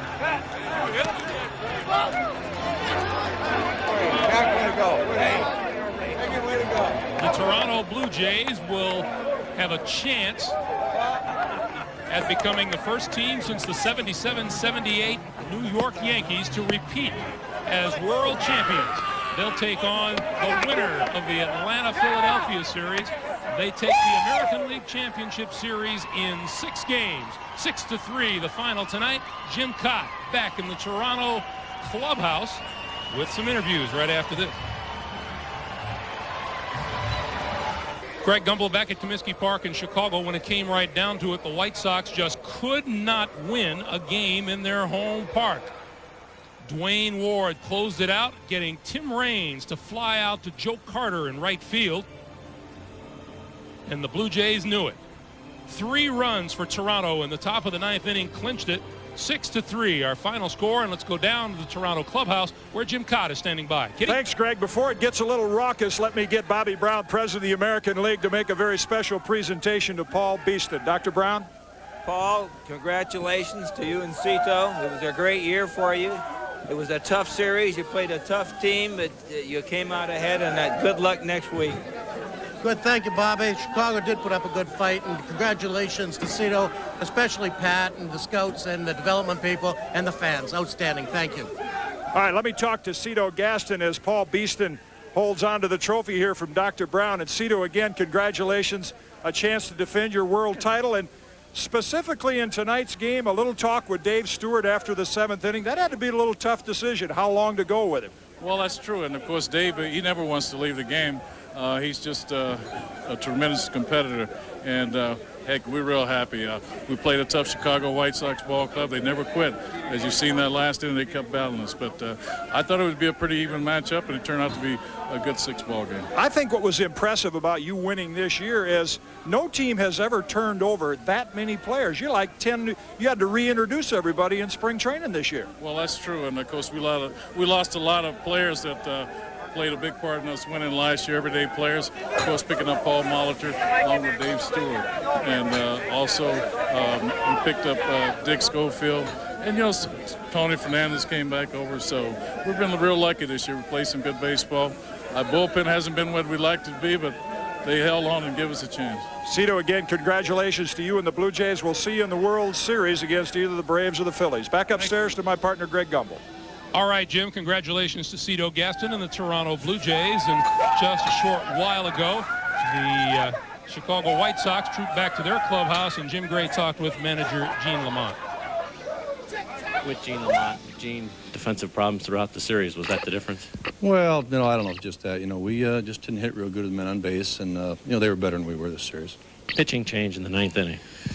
Well, just trying to keep the game close. You know, it didn't work out the other day when I brought Scott in to get White and Alomar. He got him. I just thought that was the best way to. I wanted to switch them around right-handed. Tonight it didn't work. You're going to live all winter with the thought of all the men stranded on base? Well, you're going to think about it, but, you know, we didn't want the season to end like this, but, you know, we won our division. We don't have anything to hang our heads about. Tough, both on and off the field during this series. What'd you say to the guys? Well, you know, I just went around and thanked everybody. You know, like I said, we don't have any reason to hang our heads, and hopefully we'll be back again next year. Will there be a lot of changes? I really don't know. I'm not even thinking about that right now. You know, like I said, tough loss tonight, but, you know, I'm proud of everybody. Congratulations on a great season. All right, thank you. Most gracious of you to come in. All right, Jim, 7 errors committed by the Chicago White Sox, 6 of them here in Comiskey Park. The celebration continues down in the Toronto clubhouse. They're going back to the World Series, and it's MVP time. Let's head back down to the Toronto clubhouse and Jim Cott. Nothing like a nice shampoo, and I'm here with the Chevrolet Most Valuable Player, the 1993 American League Championship Series, his second one in his career, Dave Stewart, and here to make the presentation on behalf of Chevrolet, the truck division, is Kurt Ritter. Kurt? You got a knack of coming up big in the big games, Dave. On behalf of Chevrolet and all of its dealers across Canada and the United States, I'd like to present you with a 1993 Chevrolet MVP trophy. As well, we'll be donating an Astro van in your name to the charity of your choice, and here are the keys. Once again, congratulations and best of luck in the series. Thank you very much. First I'd like to give all glory to God, and then after that I have to say my teammates, I could share this with each and every last one of them. Juan Guzman, to me, is just as deserving of this trophy.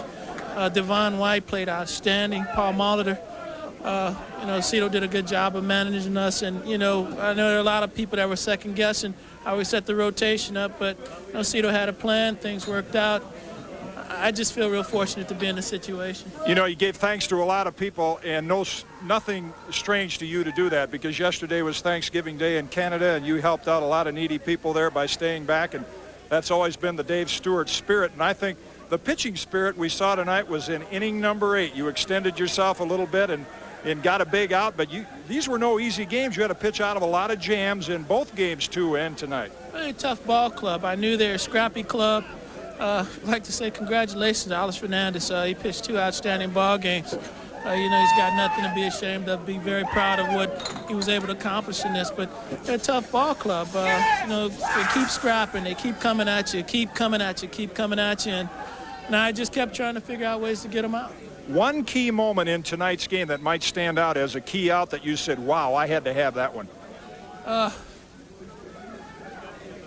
Probably 15 or 20 of them. There were a lot of them. I can't think of one particular. To me, all the outs were important because the game was close. It's a close ball game. I was just trying to get as many as I could. If I have to go back to one, it was getting Ellis Burks out when they had a chance to go ahead with a man on third, 2 outs in third or fourth inning. Dave, again, congratulations. Your second most valuable player award. Good luck in the World Series. We'll see you there. Let's go upstairs to Greg Gumbel. All right, Kitty. Dave Stewart, not bad for a guy who started the season on the 15-day DL. He's now 8-0 in LCS history. We'll be back to wrap things up from Chicago in just a moment. Back in Chicago, it's been our distinct pleasure to bring you baseball all season long, and especially this American League Championship Series. Our thanks to our stats mavens Tommy Hurt, as well as Paul Newman here in the booth. For Jim Cott, Pat O'Brien, and Jim Gray, I'm Greg Gumbel saying so long from Comiskey Park. Our final score, the Toronto Blue Jays 6, the Chicago White Sox 3. Coming up later, it's The Late Show with David Letterman. And tomorrow, CBS coverage of the NLCS continues with Game 6 in Philadelphia, 8 p.m. Eastern Time. We thank you for joining us, everyone. You have been watching Major League Baseball on CBS Sports, home of the biggest games in baseball.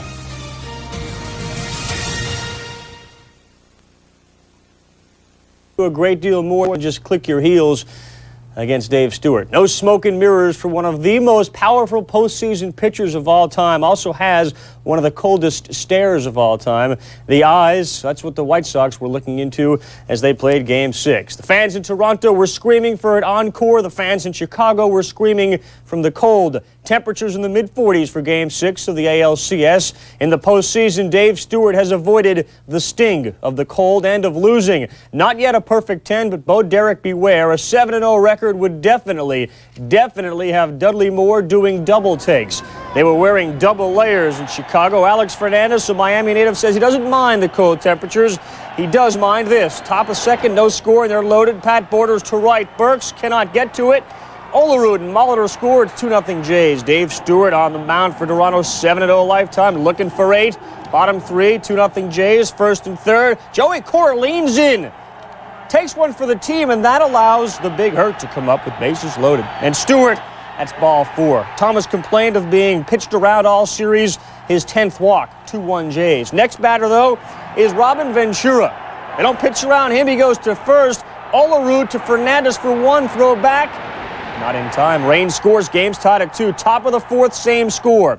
Fernandez tries to pick off Molitor. Molitor misses the base, but is called safe, and that would be key because with 1 out, Borders to short, Gia to Cora, but Cora's throw is in the dirt. E6. Molitor, who may have been called out, called safe, scores. Top of the ninth, 1 out. It's 3-2 Jays, and Scott Radinsky is on in relief of Kirk McCaskill. The first batter he faces, Devon White. To left, he leaps, and he can't get it. 4-2 Jays. Bottom ninth, 2 out, 6-3. Dwayne Ward facing Tim Raines for the ALCS. Ward comes set. The pitch, a swing, and a fly ball to right field. This is going to do it. Joe Carter's under it. He's got it, and the Blue Jays are going back to the World Series. Out they come from that first base dugout, out to the pitcher's mound, where they are mobbing Dwayne Ward. Mobbing Dwayne Ward, also around Dave Stewart. The Jays, the first repeat AL champions since the Yankees in '78. Stewart passed Hall of Fame pitcher Catfish Hunter for the most innings pitched in the playoffs. The Jays celebrate on Chicago turf for the third time in the series. Oh, this feels great. This is what it's all about. You know, you work hard to get to this position, and you know when you win it just feels fantastic. When it's been this far in between appearances, it's something that you savor, and I know that tonight will be a nice celebration for this team and well deserved. Everybody thought that we didn't have enough pitching and enough power to go all the way, and this year we proved a lot of people wrong, and we're real happy that we won this year. Stu looked great. I mean, he was not nervous one bit. I mean, he's a guy that's been through the fire the whole time. He's this big money pitcher. I call him the Michael Jordan of baseball, and for those seventh games, those big games, you want him out there. It seems that people are still blinded by the things that I'm able to do on the baseball field at this time of year. Maybe it takes retirement and to be away from the game a while and the numbers to really stick out for people to say that, you know, when it was postseason, Dave Stewart was the man. The main thing is that we're here. Oh, these guys, I know I'm gonna catch a cold. And they all made the show. Dave Stewart, he's established himself as one of the best big game pitchers ever. Joe Carter compared him to Michael Jordan. They do not want him to retire. In games to clinch, he's a cinch. 4 starts, 4 wins. In just over 30 innings, he's given up 6 runs, an ERA of 1.78. At the South Side Slide, not a popular dance in Chicago. 3 games at Comiskey, all losses. Batting average below 200. Bo Jackson didn't play. Ron Karkovice didn't start. Only 1 home run by the White Sox at Comiskey. For more on Toronto's repeat performance, here's Gary Miller and Peter Gammons. Thanks, Carl. And here in Chicago, still not a city of champions, Peter, but Toronto defends its pennant here, and the White Sox lack of hitting at the DH was really exposed in this series. They had some defensive deficiencies that also cost them. And Toronto, by the same token, had their power game and their running game minimized by the White Sox, but like true champions, they adjusted. Well, what's amazing about this series is the 2 great veterans, Molitor and Stewart, were brought over here to help winners win again. They did exactly that. They set the tempo in this entire series. Molitor getting the 6 straight hits in the first 2 games. Stewart coming out with that huge game 2, and of course the clincher. And it allowed the other players to have great series. Juan Guzman had 2 magnificent starts. Devon White had another great series. And I'll tell you, guy, came up big again. Pat Borders, I mean, he got the 3 RBIs in the clincher, but in that game alone, 3 times he blocked balls in the dirt with a runner on third when it was still a 1-run game. He is another big-time winner. He'll have some time to heal up. The Jays are going to have their pitching rotation in order as they head back to Toronto for a workout in Skydome on Thursday. And the White Sox look like a team of the future, and they'll have that to think about over the winter. Right now, let's go back to the studio. And thank you very much, gentlemen. While the Blue Jays were busy sipping champagne and looking forward to Game 1 of the World Series Saturday at Skydome, the White Sox were just wondering what went wrong. They took 2 straight from the Jays in Toronto, but couldn't win at home. The Sox had a great year, but all that matters to them right now is they lost to the Blue Jays. Well, I'm proud of the team. You know, like you said, we went there and we were down 2-0. We beat a good team 2 games in a row, and then Guzman just kind of, pitched real tough against us Sunday, and we had our chance today. We just couldn't get it done. Well, it's a good team out there. It's not like we're playing a little league team. That's just the way it goes. We had 3 good pitchers here, and we couldn't beat them. I'm just really, frustrated that I didn't do enough damage in the series. But sometimes you can't dictate that. Consecutive pennant and Paul Molitor, this is what you hoped for when you came to this team. It was a tough decision. They were the enemy a year ago. It was hard to leave Milwaukee, but can you imagine that this was going to happen when you signed it? Would all come true like this?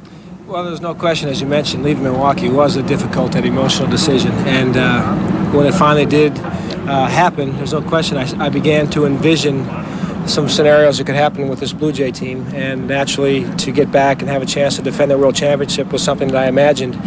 And now that we've been able to win the East and go ahead and beat the White Sox in a tough series, we can begin to focus on defending a championship, something that hasn't been done in baseball now for about 15 or 16 years. So everything's fallen into place in my first year as a Blue Jay. And after 11 years of not being in postseason play, it's something I'm very appreciative of. Paul, Dave Stewart said earlier this year that you were the best teammate and player he's ever played with. What's your reflection of him? Well, first of all, when he happened to say that, that's something that I clipped out of the paper and framed, because to be complimented by Dave, a guy that I've respected as an opponent and now having a chance to play with, meant a great deal to me. As far as Dave's concerned, there's no question that his ability to pitch, particularly in big games, is something that is just definitely not taken for granted by his teammates. We know heading into the sixth game tonight, Peter, that with Dave out there, this was our chance. This was our chance to seize the moment, and to have him, to be a teammate of his this year and watch him, the way he responded to various situations, particularly down the stretch and in postseason, it just kind of reaffirms all the accolades that come his way in terms of being the big game pitcher. Okay, congratulations, Paul Molitor. It was a long wait. It's a team with a different complexion, but once again, the Blue Jays are the champions of the American League. Let's go back to SportsCenter. Thank you, Gary. Let's give Pat Giller credit for that different complexion. Comparing Molitor to another free agent find and Dave Winfield, Molitor finished the series with a team's second highest batting average at .391. His 5 RBIs led the team, as did his 7 runs.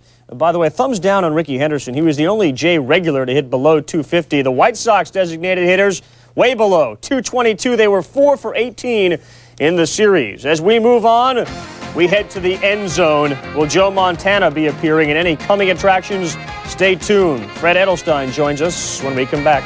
Old Spice.